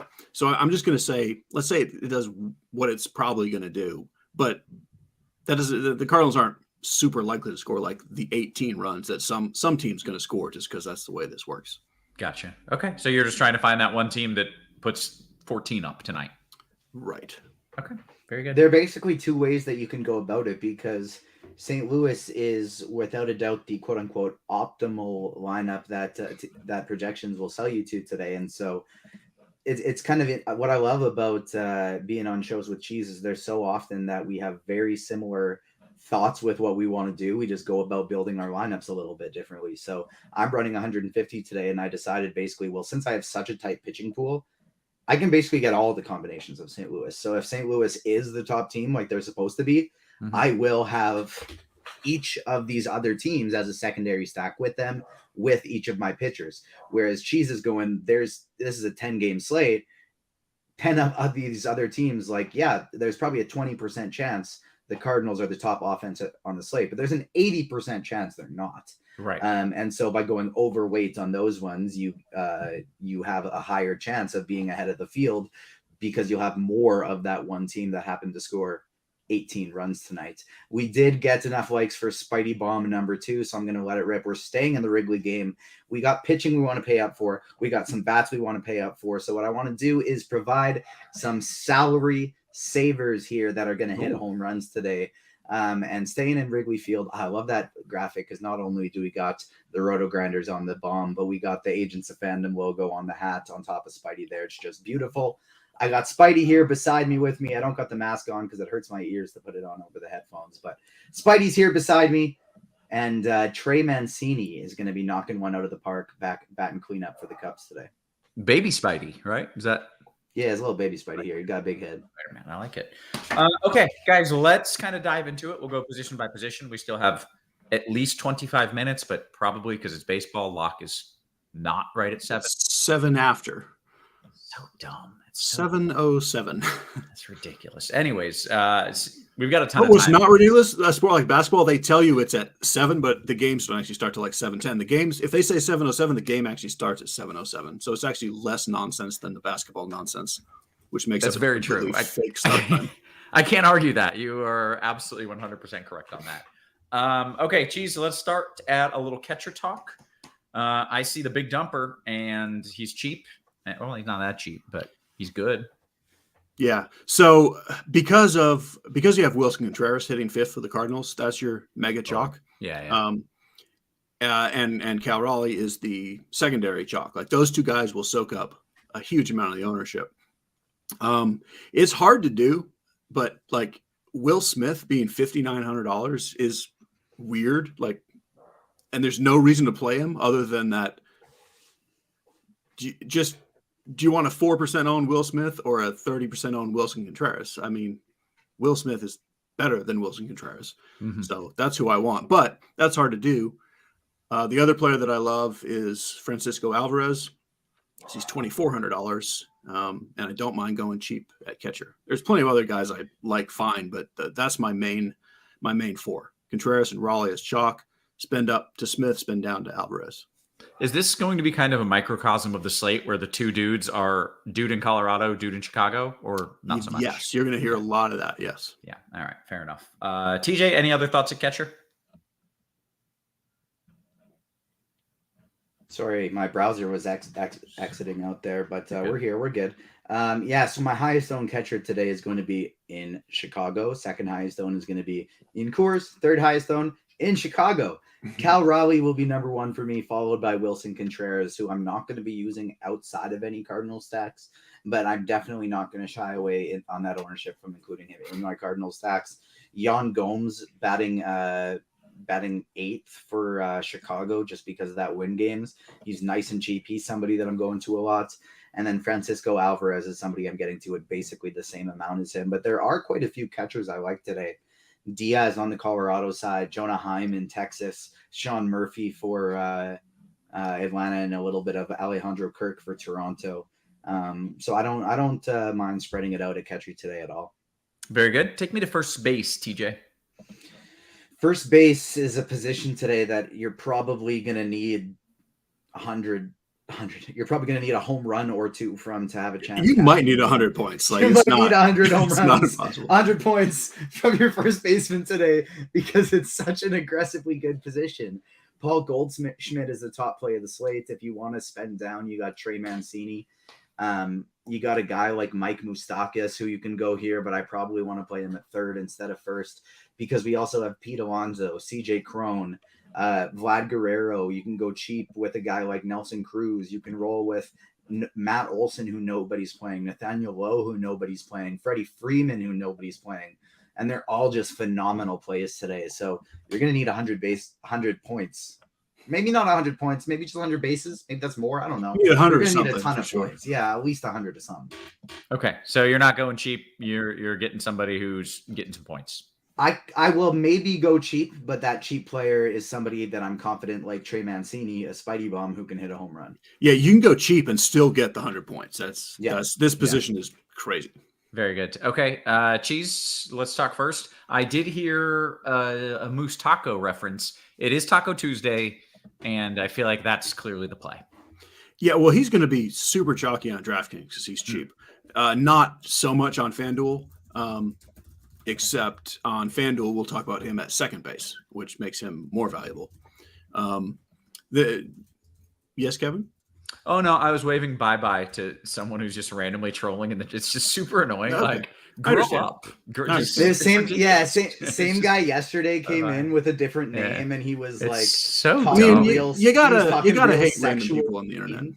Yeah. He was talking real like sexual to Dean and saying like, my brother James is your biggest fan, Dean. Please call him, otherwise he's going to be devastated. It's his birthday. And then today he was making fun of all my background, but I was going to type in before he left. I don't think RG cares about what my background is. It's that a few $100,000 of DFS winnings is what purchased the background. Yeah, I think that's what matters. Anyways, trolls are the worst. Internet trolls are just like there's nothing more pathetic in the world. With that said and out of the way, and Wally long gone. Geez, sorry to interrupt, man. Hopefully Wally hit the like button on his way out. Yeah, he did. TJ mentioned all the big name guys, and they're all fantastic. My favorites are Alonso and Olsen, because I think those are the two that will be the most different. Rowdy Tellez is my favorite cheap guy. And I think Nate Lowe gets kind of forgotten in the mid-range because it's mostly like you spend up or you spend down. So 4,500 on DK is kind of no man's land. And even cheaper than Mancini and Moustakas and Juan Yepes. Yeah, I've got a little Brandon Belt. He's 2,300 on DK. You don't need that on FanDuel, but just one or two of those guys in a DK lineup is what gets you DeGrom Ohtani. Okay, second base. So as always, it's the bad position, but every position is better today. There's at least something. So FanDuel gives us Moustakas at second. DK gives us Mookie Betts, although a $6,200 Mookie Betts is really not something anyone's playing today. Ryan McMahon is the more realistic chalk. I think what's interesting, what I like about TJ's strategy of playing all the Cardinals combinations is I don't think anyone's going to play Brendan Donovan, even though he's leading off, because they're just going to see lefty, and he's kind of expensive. So they're going to go to the bottom and play these righties. So if you're stacking St. Louis a bunch of ways, get some Donovan in there. Certainly play some Nico Horner. I like Ozzie Albies quite a bit. We do have another like super cheap DK play. Taylor Motter is in the lineup hitting ninth. And that's great. But if you can find a way to play Donovan instead, the better player who's going to play the whole game probably, and no one's going to play him. So I like that better. Very good. TJ, second base. Yeah, at second base today, Donovan is a guy that I'm getting to a ton. He, I believe, is my second highest owned second baseman today, with Motter coming in third. Ryan McMahon is the guy that I'm getting to the most. And then outside of that, it's basically just guys in my stack. Colton Wong, Kevin Biggio, Nico Horner, a little bit of Ozzie Albies. I'm trying to play Mookie Betts at second base as often as possible. It's just 6.2 is a tough price to get to, but that's a tough price to get to for everybody. And so nobody's playing Mookie Betts today. And so I'm trying to get to as much of him at second as I can, but it's mostly just going to be guys in my stacks, and McMahon will be like my highest owned one off here. Very good. Let's go to third base. We've already got a question in the chat about it, but let's just talk third base and then we'll hit the question. 30 likes away from Spidey Bomb number 3. That's less than half of the people hitting the like button, because we almost got 600 people here in YouTube chat right now. So hit that like button, help us out. Nolan Arenado, I have 35% of him today. I'm trying to get well over the field, play him as much as I physically can. And physically, you could play 100%. Yeah. So I don't think that's the word you mean. Yeah. Carry on. I don't know how you use words. Can I metaphorically? I don't know. Yeah, we have a different meaning here. You're trying to get as much of him as you can. Yeah. Sort of. And without being crazy, you know what I mean? Like, there you go. You know how you have people have those questions where it's like, am I stupid to do this? Yeah. And I'm trying to have as much of him as I can without crossing that barrier of being stupid. That's a good I explanation. got 35% Nolan Arenado. I got him in 51 lineups today. Moustakas is going to be my second highest owned guys here, rolling in Coors. And then, no surprise, I'm going to Wrigley for my next highest owned plays. Eugenio Suarez and Patrick Wisdom, trying to get double-digit ownership on both of them. And then guys like Matt Chapman, Austin Riley, Manny Machado, a little bit of I better not still have a little bit of Muncie here because I don't think he's even in the lineup. And so looking at that now, that's something I got to fix. But yeah, third base, not quite as strong as first base, not as deep, but the high end is just as good. Okay, very good. Cheese, third base. We did get a question, if you don't mind starting with this. It was, who is the best $3,700 or under third baseman on DK? Mike Moustakas. Very good. Okay.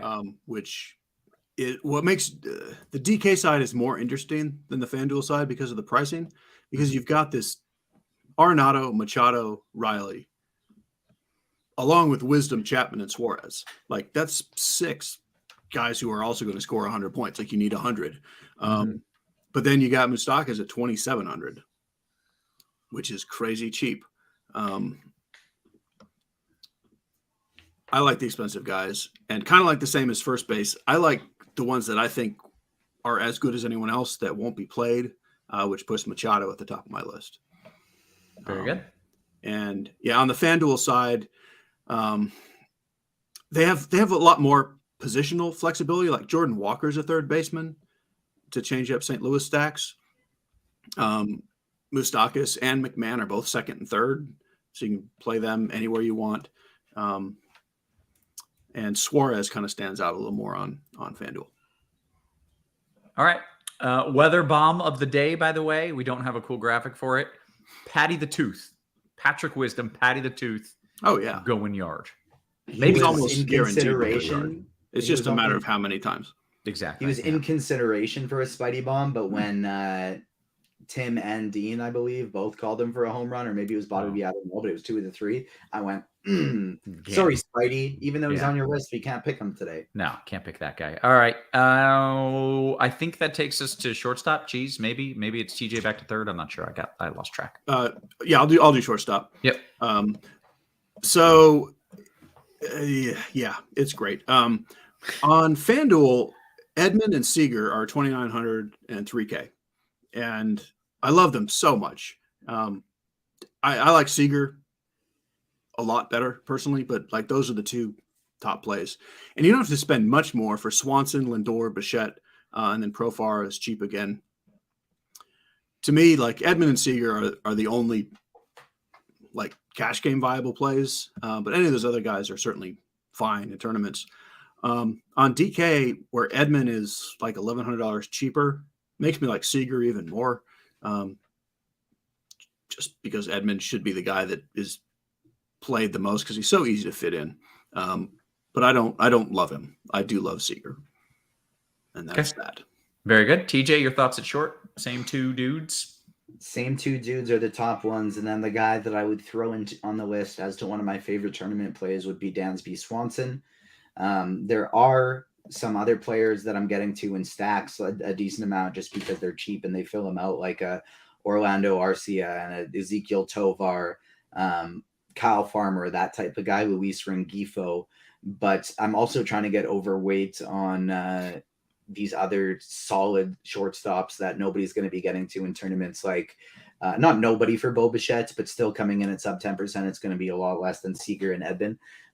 But Francisco Lindor, nobody's playing, and I'd like to get a decent amount of Xander Bogaerts, the same thing. So a couple of these big name guys nobody's playing that are decent pivots off of the chalky shortstops as well. Very good. Chat, I know what you're thinking. I can't believe this content is free. These are 2 of the sharpest minds in the biz giving us. It's not quite free because we do ask that you pay with a little like button. So hit that like on YouTube for us. And I do believe we're getting close to the 3rd Spidey bomb as well. So it's a home run pick, but from Spider-Man. So anyways, make sure you're hitting that like button for the free content. TJ, outfield. Spidey bombs went 4 for 4 Saturday night. It's already Tuesday, so I won't be able to hang on to that for too long. Yeah, but you gotta say it one more time. 4 on Saturday night, and they're gonna hit again tonight. So tomorrow I'll be able to say yesterday. My 3rd Spidey bomb is in the outfield. He is my 2nd highest owned outfielder today. This is probably the one play that I'm most overweight to on the entire slate. So let's get those 20 more likes so I can give that away.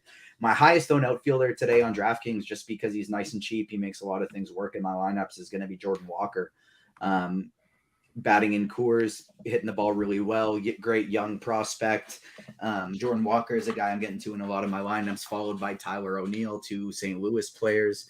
And then I'm getting to Trey Mancini in the outfield as well, who I talked about at first base. Cody Bellinger in that same game, saving some salary with a guy like Juan Yepes every now and then. But Julio Rodriguez, Spidey Bomb number 1 is somebody I really like. Dalton Varsho for the Blue Jays is priced way too cheap on DraftKings. And if you need to save salary, I love the idea of playing like a Texas stack and going with these cheap Texas outfielders like a Jankowski and Bubba Thompson to pair with Corey Seager. And then like I'm just trying to make sure I get some Byron Buxtons in my lineups and some Ronald Acuñas in my lineups as well. Very good. Cheese, let's talk outfield. You could name what, 30 guys? Yeah, in any price range. So I think my big takeaway on the outfield is when you look at how everything is spread out, I think the expensive outfielders are what goes the most overlooked. I think people will spend on Goldschmidt, Arenado with, the obvious pivots of, Vlad or Alonso or Machado and Riley. Mm-hmm. When I first opened the slate, I thought the Angels were going to be chalky. But they're kind of not, because they're expensive and it's tougher when you can't play Ohtani as a batter. And I think Mike Trout goes way less owned than I originally thought he was going to. Like, he's not sneaky, but I could certainly call him the best play on the slate, and he's not going to be owned like that. And then guys like Acuña and Buxton, I don't think anyone's really playing him. Julio Rodriguez will get a little bit just because that game's popular because of the wind. But I like the spend up to be different. I think the cheaper stuff, the chalk will congregate around the Cardinals, particularly Tyler O'Neill. And then like that Wrigley game, Jared Kelenic, Cody Bellinger, Trey Mancini, cheap bats in that game will be popular. I'm getting different some places like I'm trying to find my list. Jesse Winker, I like the Texas guys. I like Velasquez, who is a Cub, but because he's batting 9th and wasn't in the projected lineup earlier in the day, I think he'll be lower owned than the other Cubs. There's a ton to like everywhere. The spend up to be different at the outfield, you only have to do that at one spot, right? You don't have to do Yeah, it but twice. I think do 2 and it's even more different. Okay. So Trout and Do Trout, Acuña, or Yeah. Buxton and Betts, or just like it's all so different. Yeah. Okay. Interesting. Good thoughts. Good takeaways. We talked the outfield. Okay. I think it's time for some QQs. We still have just a ridiculous. We have like 15 minutes. It's just, this show is very long. Baseball should start 8 minutes from now, but it doesn't. So let's take some QQs. I'm going to dive on into the RG Discord to start. As I mentioned, make sure you're hitting that thumbs up button for us, ladies and gentlemen. And let's take some questions. I'm going to scroll up just a little bit here. Steve-O, I love this question. Cheese. Are we worried about the umps for DeGrom and Ohtani? Ohtani may have the worst ump in baseball tonight. I feel like that matters like a ton. Maybe I feel like it matters more than it does. It matters not at all to me for DeGrom. Mm-hmm. It matters a fair amount for Ohtani. Like, it's all the type of pitcher, how much. DeGrom can put the ball wherever he wants it. He can adjust to the ump after he sees where he's like, if he wants to throw the ball to one specific spot, that's exactly where it goes. Ohtani, not quite as much. So I would be more worried about it with Ohtani. He's still clearly the second best pitcher. But that's part of the reason why I'm happy to have 100% DeGrom. I'm not going to have that much Ohtani. Okay. The one thing I'll counter with that is I agree in a vacuum 100%. But if Ohtani is throwing a slider that looks like it's in the middle of the plate and then ends up 2 feet off of the plate and the guys are swinging anyways, won't matter who the ump is. Sure. Yeah. Right. That's why we like him, because he's that good. Yeah. Yeah. Man. But you can't play him he's as so a good hitter. at baseball. We crazy. still haven't figured out, like, you can only play him as a pitcher, right? That's still, yeah. there's no way to. I mean, I would love to play him as a hitter today. Yeah. All right. He would have been the number one hitter on the slate for me. For what it's worth, while we're on the topic, I have already marked down the days when the Angels are in town in Houston. Like, I refuse to miss out on another season of Shohei Ohtani. Like, I will go. I will see him. Do I have to make sure I see him pitching, or can I just go on a random day? You really want to see him pitch if possible. Okay. All right. I'll try to, it requires flexibility, but we'll see what I can do. We'll cover you. You're good. Yeah. Thanks. Appreciate it. All right. Back to the QQs. Just to FanDuel be GP. clear, I'm not part of that we. Like What is the when we? Cheese says we'll cover it, he means like Yes. RG and or him. Kevin, It does. It's not like we, like us, these two hosts. The Americans have you covered. All right. That's fair. TJ, you got to have my back for seeing Ohtani in person, man. I do. I just got this thing with I got a checkings and a savings, and I got to transfer things around, and it'd be a few days, So I think you're probably just better off. I'd have to PayPal you. It's easier just to go to somebody like Cheese. We are 4 likes away from the Spidey Bomb, though, so I can help you get paid by picking this home run pick. I think we give it 4 likes away. Let's give it. By the way, someone said, "Hey, 200 is so much better than 196." Well, all right. Tequila Mike says, "Why is there a delay in the Toronto-Detroit game? It's not weather related. I can tell you that. I don't know. Probably some sort of ceremony. I don't know, but it ain't weather. Like." It's in Toronto? Wait, it's in Toronto? They have a roof. So I'll be honest, I have not looked at the weather in Toronto because they have a roof. So. All right, we got 200 likes. It's time. In the outfielder, cheap. Another play in this Wrigley game. I got 25% of them today, and we're projecting. That's crazy. Now, don't get me wrong. 25% of this player is kind of crazy. He just makes a lot of lineups work for me, and he's having a really good season. A prospect that came into the MLB highly touted and then sucked, and then he went back down to the minors and he rocked. And now finally he's back up. He's playing well. Jared Kelenic is Spidey Bomb number 3. Very good. Excellent. By the way, the Toronto answer was it's their home opener, so that's what the delay is for. Okay, excellent stuff. You got your 3 Spidey Bombs. It was J-Rod, it was Kelenic, and it was who's Spidey Bomb 2? Mancini. Thank you. Very good. All right. Back to the questions. TJ Kevin Biggio, is that too loony as a punt in cash? I'd say Cheese will be better at the cash questions than I am, but I don't think at a position like second base, if you got a punt with Biggio, I don't think that's that bad of a thing, especially considering he's a guy that walks all the time, and that'll help raise your floor. Cheese, any different thoughts? You okay? I mean, if you absolutely have to have a $2,100 second baseman, it's fine. But he's really not a good cash game play. Okay. Jay Sam says, "Hey, Cheese, I too like the Braves when factoring in salary. How would you rank the top 4 Braves for your stack? As of now, I've got Olsen, Riley, Murphy in a mini stack." Olsen is the only one I have to have. And to me, Albies is next because of the position. And then I would just kind of wait and see what you need with positions. Probably I would go Olsen, Albies, Riley, Acuna, Murphy. Very good. Alex says, "Hey, why Moose over Wisdom? Did either of you put Moose over Wisdom?" Well, someone asked on DK salary related, and Wisdom was over the salary. Okay. There you go. Wisdom over Moose straight up. Yeah. Agreed. Yeah, it's just that Moose is $2,700 in course. Yeah, on FanDuel they're priced closer together, but definitely Wisdom straight up. Gotcha. TJ, DKGPP, Profar or Fam to round up a 5-2 Cards Mets lineup? Profar, because Fam is on the Padres. Okay, that makes that easy. Aside FanDuel Cash 2-2, Cheese, Moose and Murphy or Solano and Siga? Moose Murphy. Seager or Swanson in a FanDuel GPP? TJ? I like Swanson for a GPP. I think he's going to be a lower one. Very good. FanDuel Cash question. Cheese, right back to you. Cal, the Big Dumper Rally, and McMahon or Suarez Seager? Suarez Seager. Oh, I'm glad Chinatown pointed this out because you said it, and every time you say it, it makes me laugh, TJ.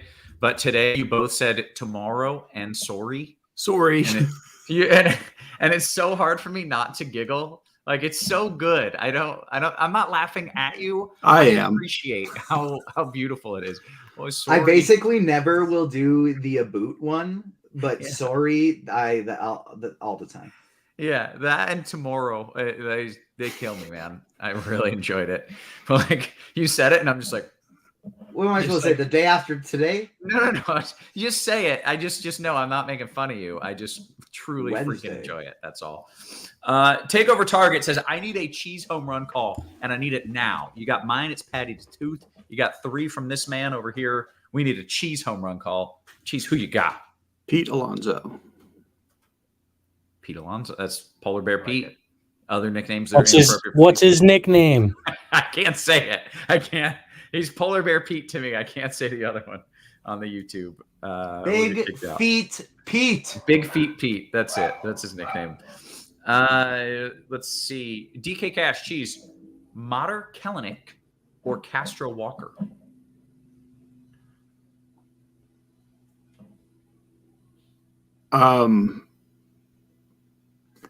Castro Walker. Okay. All right. Okay. I do worry about if Taylor Matter's going to play the whole game when a righty comes in. We don't know. Okay. This is another cash question. So, Cheese, I'm right back at you here. And it's similar, at least in the starting end. DK Cash, Mater Kellenic, Belly, or McMahon, Walker, Punt, Velasquez, and Wrigley? Yeah.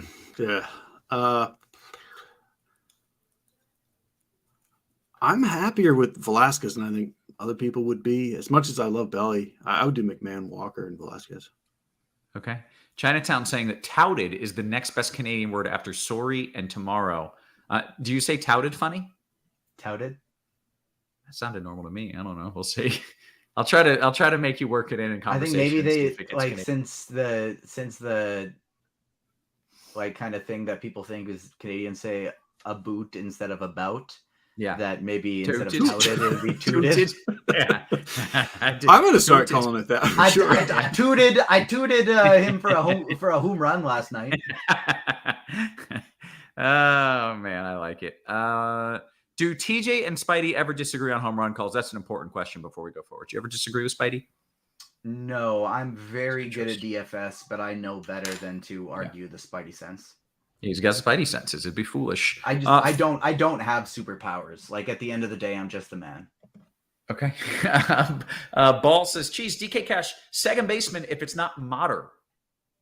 And by the way, Pham is on the Mets now, TJ, apparently. Yeah. We were talking about that in chat. They're playing the Padres again, and I confused myself. But yeah, no, I'd rather go with the other side of that stack as opposed to the Pham side. Fair enough. Cheese, second baseman in cash if it's not Mater. Did it say it had to be a certain price? He didn't. He says second baseman. Because that's a weird question. Because, McMahon is the best play, but he's 4,800 and Matter's 25. Mm-hmm. I would have McMahon in cash. Yeah, that's fair. But if you have to go down to 2,500, then just play Mater. Yeah. Another person said, "Hey, why is there a delay in Toronto? It's just the opening ceremony. It's okay. It's not weather related. Don't freak out. Nobody lose their mind." Here's a name that I haven't heard in a while, and the last time I heard it, the context was this dude's old and he sucks now, and his name is Nelly Cruz. Cheese, do we have interest in Nelly Cruz, or is he old and he sucks now? I like the Both. stack. I like the stack a good bit. The thought was we don't have any idea if he's old and going downhill or just old and still good. And he has homered in 2 of his last 3 games. So it's not like he's finished. He's a little pricey for me to like as a one-off, but I do like Padres stacks and like him in that. Very good. And DK Cash Cheese, right back to you here. Why are so many people playing cash? What's happening? Yeah, You know that if you play it, I haven't played a cash game in like 3 years, but I'm happy to answer the questions. Yeah, if you play a tournament, then like, oh, hey, we got Ice coming in, talking some hoops. What up, Ice? Not too much. How's it going? I feel like I'm left out of the baseball conversation. So Are you here to alone toot some NBA plays for us? So I did catch that. Just sitting backstage. That's pretty good. Good to have you. We're gonna talk some basketball here in like 2-3 minutes. Yep. Does I'll that just sound hang out good? until you guys finish up. Very good. I like it. You got a home run call for us, or have you been focusing just on basketball? I'm playing some baseball as well. I will go. Give me Corey Seager. Very good. And that's why he's here, that. because that's obviously the most correct call. Yeah, she That guy's likes so good. that. How So, much so DeGrom do you have tonight, Keith? Like 80%. That is not enough. You are under. Yes. Like, why is he not 11K at least? Yeah. I don't understand the price. All right, back to a few more questions before lock here. Book It Boy says DK Cash. She's McMahon Jankowski, who's actually a name I've seen a lot. Jankowski or Castro Varsho. McMahon, Jankowski. So when you're playing cash, you can take that lineup, you can put it in a GPP, and if it does well, you'll double your money just like cash. And if it does really well, then you can make hundreds of thousands of dollars. That's what you should do. Well, you shouldn't put that line. I mean, you should Probably build not that a lineup. better You should lineup, do something a different. better tournament lineup, a higher ceiling lineup. But like, cash. I don't know. Doesn't sound fun. But you guys do you. 3v3 Cheese, FanDuel Cash, Arenado, Sean Murphy, Cody B, or Contreras, Suarez, Teoscar. Oof, those are both fantastic. TJ? First one. I was just giving another That's one. what I was late. Like, if you can get Arenado in there, and then I like Bellinger so much. Go with the Arenado side. I mean, just why not? If one of your cash questions gets you Goldie or Arenado, that's probably the most correct answer. Okay, very good. Less than a minute until lock here. DK single entry, last piece. TJ Garcia or my boy Patty the Tooth, Patty Wisdom. I'm stacking Seattle. Patty the Tooth. Very good. Book It Boy says, hey, last question. Punt with Jankowski or Velasquez last outfield spot? DK Cash. Velasquez. Very good. Is Kim as a last man in single entry at second okay? Kim. It's kind of like the Biggio thing. Like, I mean, sure. There's no reason you would think, oh, I want to play him. It's just that's just the salary. I like everybody around Kim better. So if you can get up a little more, I like Vargas better. If you want to go down, I like Motter, Solano, and Kevin Biggio all better than Kim. Okay. Very good. Apparently, Cruz got his eyes fixed. Did you hear this, Cheese? Yeah. I mean, he may just be the guy that never gets old. I mean, I don't know. Yeah. Didn't they say that about Jameis, by the way? Jameis Winston before this football season? They're like, he got LASIK surgery. Now he's going to be amazing. Well, Yeah, Nelson Cruz was actually good before. Right. Like, he couldn't see, and he was maybe the best power hitter in baseball for half a decade. Roth, what if I told you my eyes were in the 99.9th percentile? Of goodness or crappiness? Goodness. But that's Canadian, so that's like 97th. Yeah. It's same weird. eye scale, regardless of where you are. It honestly doesn't seem very useful. And I don't mean to like chop down your superpower, but all you really need to do is be able to see pretty well. Like being able to see super well, like is that I will helpful? argue that Then you just, when at you're some point, then you driving- just see all the little bugs in your food. And you're like, look at these germs. I'd argue you that can when see. you're driving, being able to see the signs that are really far away is actually very It's helpful. Fairly useful. Yeah, it's somewhat useful. But like, I if can you see were- the weather before you can because like That's- it's so far away. I can see it Yeah. before the satellites. But like, if you were elitely fast, that'd That be would be- incredibly useful. Or like, Yeah, I would rather be in the 99th percentile for speed. right. 1,000%. Yeah. Yeah, there's I have supersonic hearing. I can't go to fireworks shows. It'll blow my eardrums because I have super powered hearing. True story. That sounds worse. Yeah, it's not really good. Eyes. Yeah, I can hear really well, but it's not useful. Hey, that's it. We hit the baseball lock, ladies and gentlemen. I think with that, we can at least we can get Cheese on out of here. He can go get some burgers. He's got. I That do thing. for real have a burger fiesta to go He's got a to. thing. Mhm. Cheese, wonderful to have you here. Appreciate May or all may not the be upstairs. Yeah. Good to have you, man. Enjoy your burger fiesta. All right, see you guys. Yep. Later. Don't go anywhere, everyone else, because this show is just getting started. This party show rolls on. We got Ice coming in. We're talking some hoops. TJ, you feel well researched, ready to talk some b-ball as well? Yeah, it's not too hard to get well versed on a 2-game slate where rotations are going to be cut down when you've been following it all year. So it was pretty easy to kind of get back in the groove here. Only 2 games. We do have some fun narratives in the second game, and then this first game, I think really only one of the 2 teams are we going to be all that interested in targeting. So pretty easy breakdown. Okay. Well, let's start with Ice, who, just popped in. I feel like you're fresh. You're bringing the fresh legs. We're going to hand you the rock. So tell me what we're doing here. Tell me about this slate. Yeah. So I don't really know how to start with an overview of 2 games without kind of just giving away all the goods. Sure. I will just touch on one thing that TJ mentioned. For the last couple of weeks, NBA has been a mess. We've been playing guys who are walking in off the street into the locker room that day. It is now all changed. Now we're talking about superstars playing 40 minutes. We're talking about 8-man condensed rotations. We're back to the good stuff here. Like this is the stuff that we can predict. That said, on a 2-game slate, you've got to find somewhere to be different. So you can't just go play all the optimal plays and expect to take down a big tournament. Mm-hmm. You have to do weird things. I think you can make some groups that we can certainly get pretty in depth on. As far as rotations are concerned, you can take some guesses where maybe the public is assuming that a rotation will go one way. Maybe we at RotoGrinders have it projected one way, but you could see a path where somebody else could step up and play a few extra minutes. Like the stars are the stars. Like you have to get those right, obviously, but you can only pivot amongst the stars so many ways. Pivoting at the bottom of these 8-man rotations, like if you guess the correct 8th man and everybody else thinks it's somebody else, and you get a guy at 5% rather than 20%, you have a massive edge on the field on a 2-game slate. But that's the difficult part as you get into the playoffs, is that there's no salary relief, or at least oftentimes there's no cheapies. And then getting to the stars becomes difficult because there's no cheapies on the bottom end. It's not as bad. If I told today. you because of that, Kyle Lowry on DraftKings was projecting for 84% ownership. Yikes.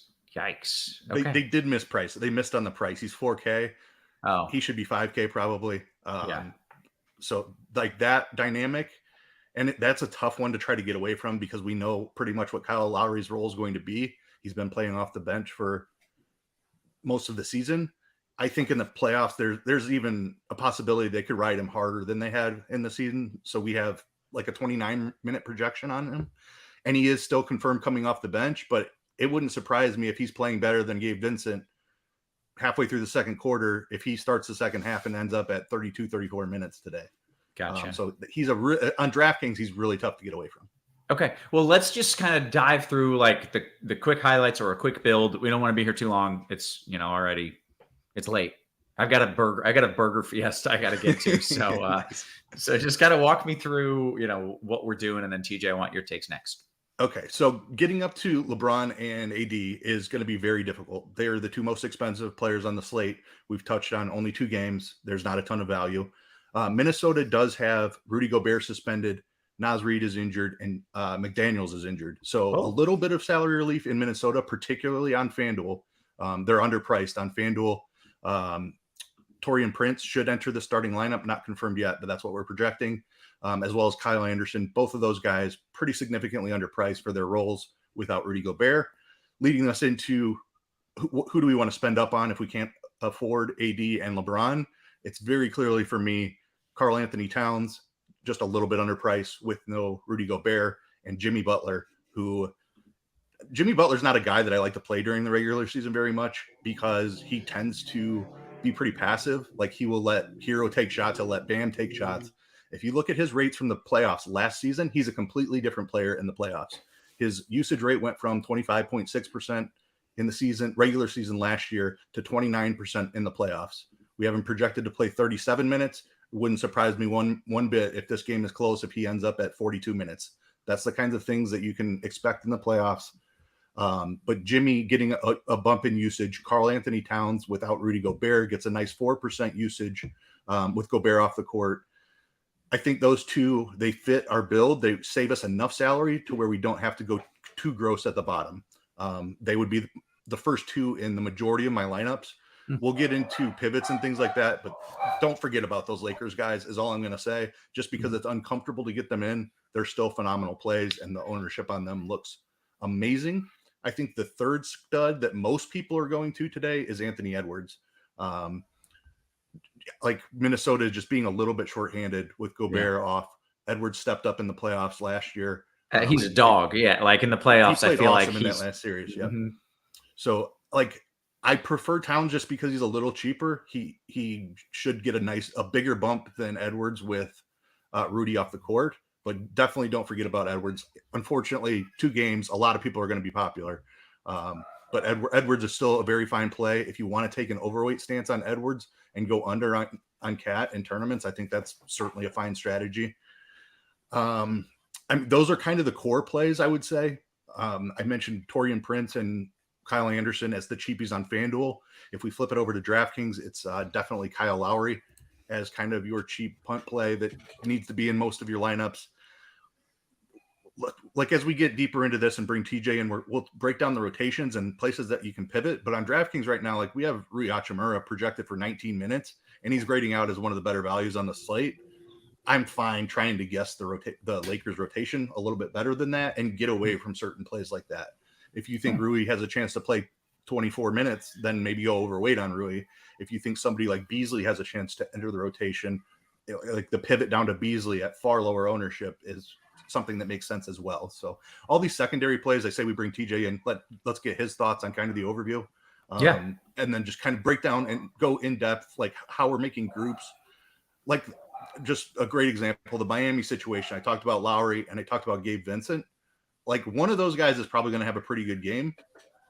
We're not sure that it's going to play out exactly as we have it projected though. So making a group of one of those guys, messing with the minutes to get it how you want your exposures is like, I think that's a good way we can spend some time talking here. Okay, very good. TJ, let's talk about some of these tournament pivots. Basically what I want to know, because it's only 2 games, who do you like spending up? Who do you like spending down? Those are like kind of the key 2 things I need. So my priorities are going to be the Minnesota Timberwolves. I would make a rule that I want to play at least 3 Timberwolves in every lineup. I'd make a group that I want to play at least one of Anthony Edwards and Karl Anthony Towns in every single one of my lineups.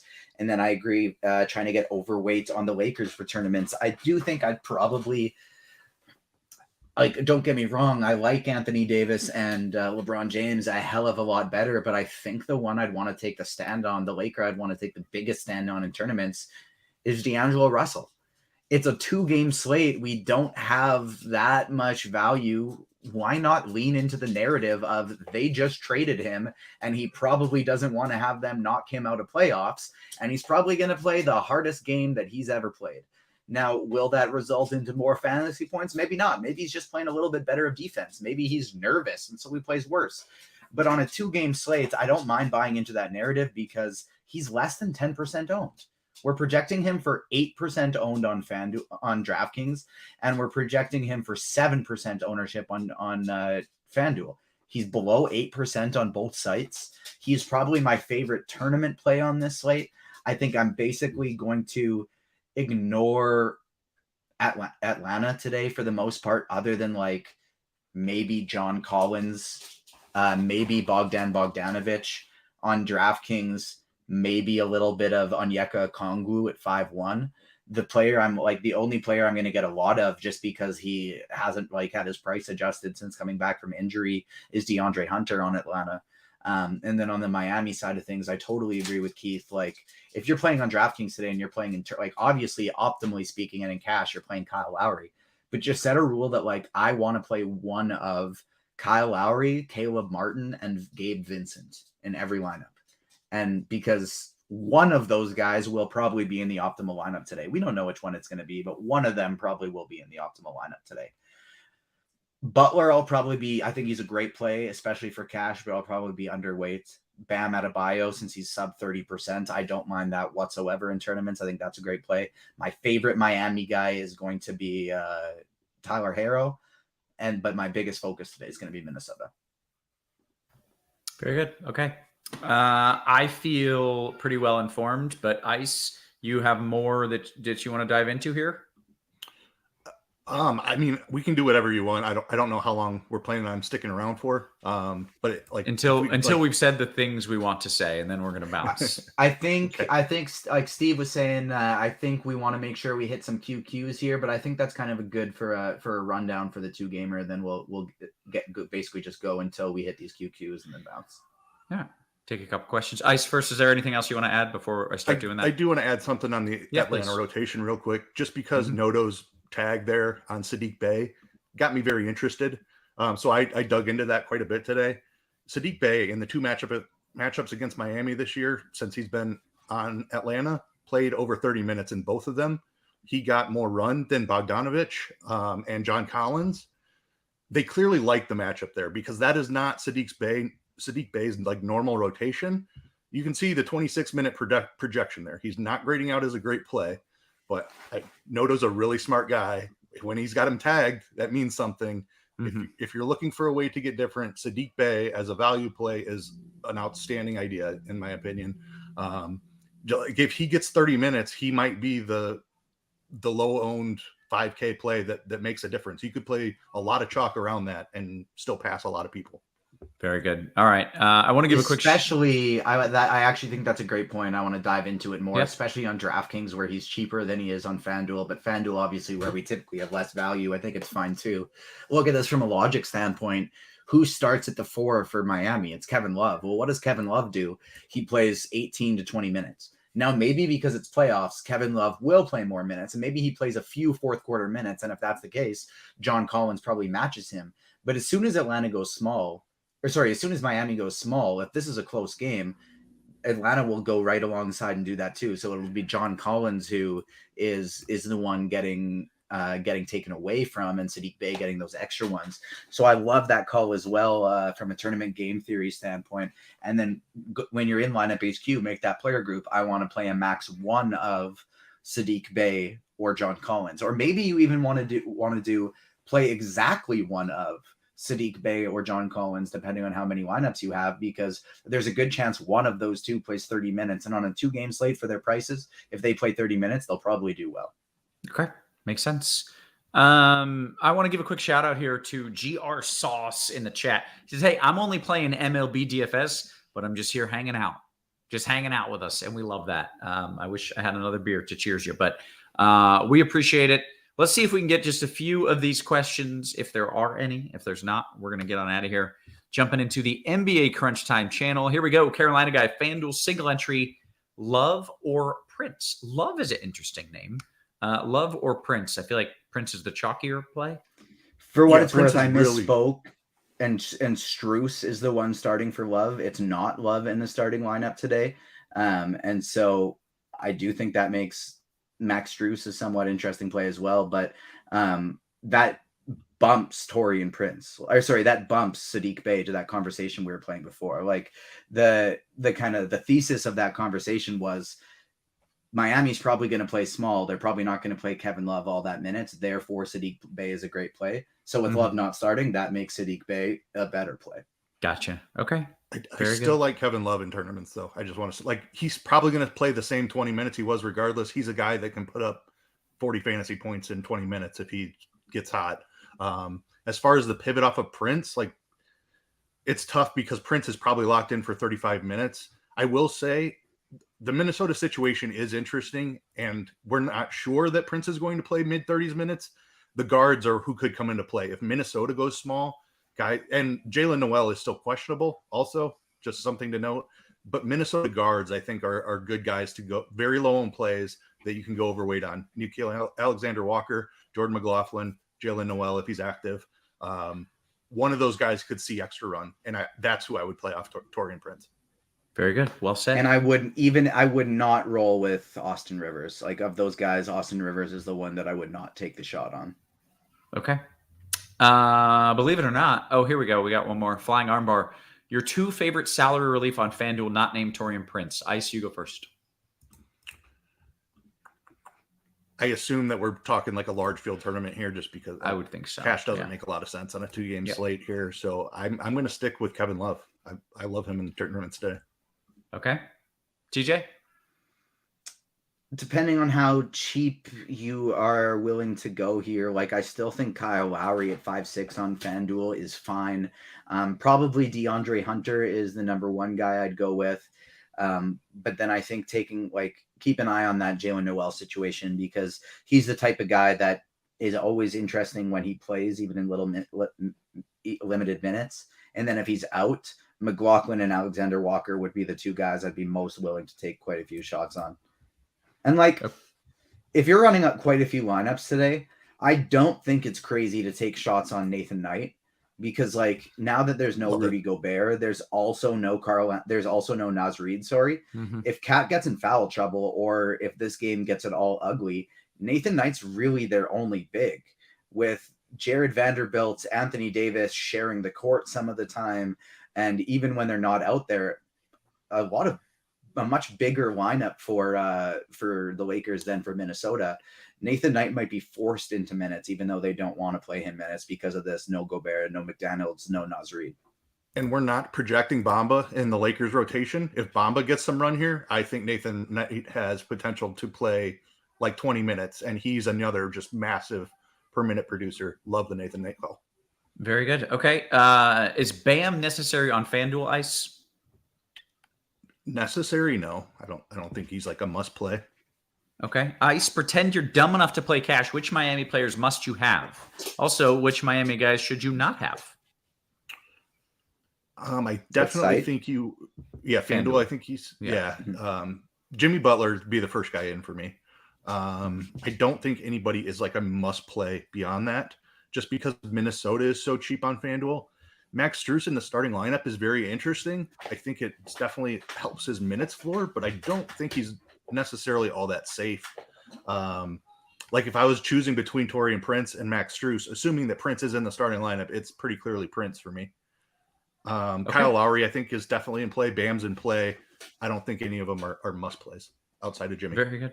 All right. Hey, Same for me. It'd be Butler than Strus for cash, except I am a little higher on Strus than I think Keith is. The one thing I want to say is on FanDuel, Jimmy Butler is going to be 70% owned. We're projecting Tyler Herro for 25. Play Tyler Herro in tournaments and fade Jimmy Butler at that price. Sure. All right. I like it. Gentlemen, we have caught up on all the questions. We've given all the info that we came here to do. I think we are going to bounce. So for TJ, for Ice, for our wonderful production crew, always working hard behind the scenes. Guys, we appreciate you. We love you. We will catch you tomorrow. You have been crunched.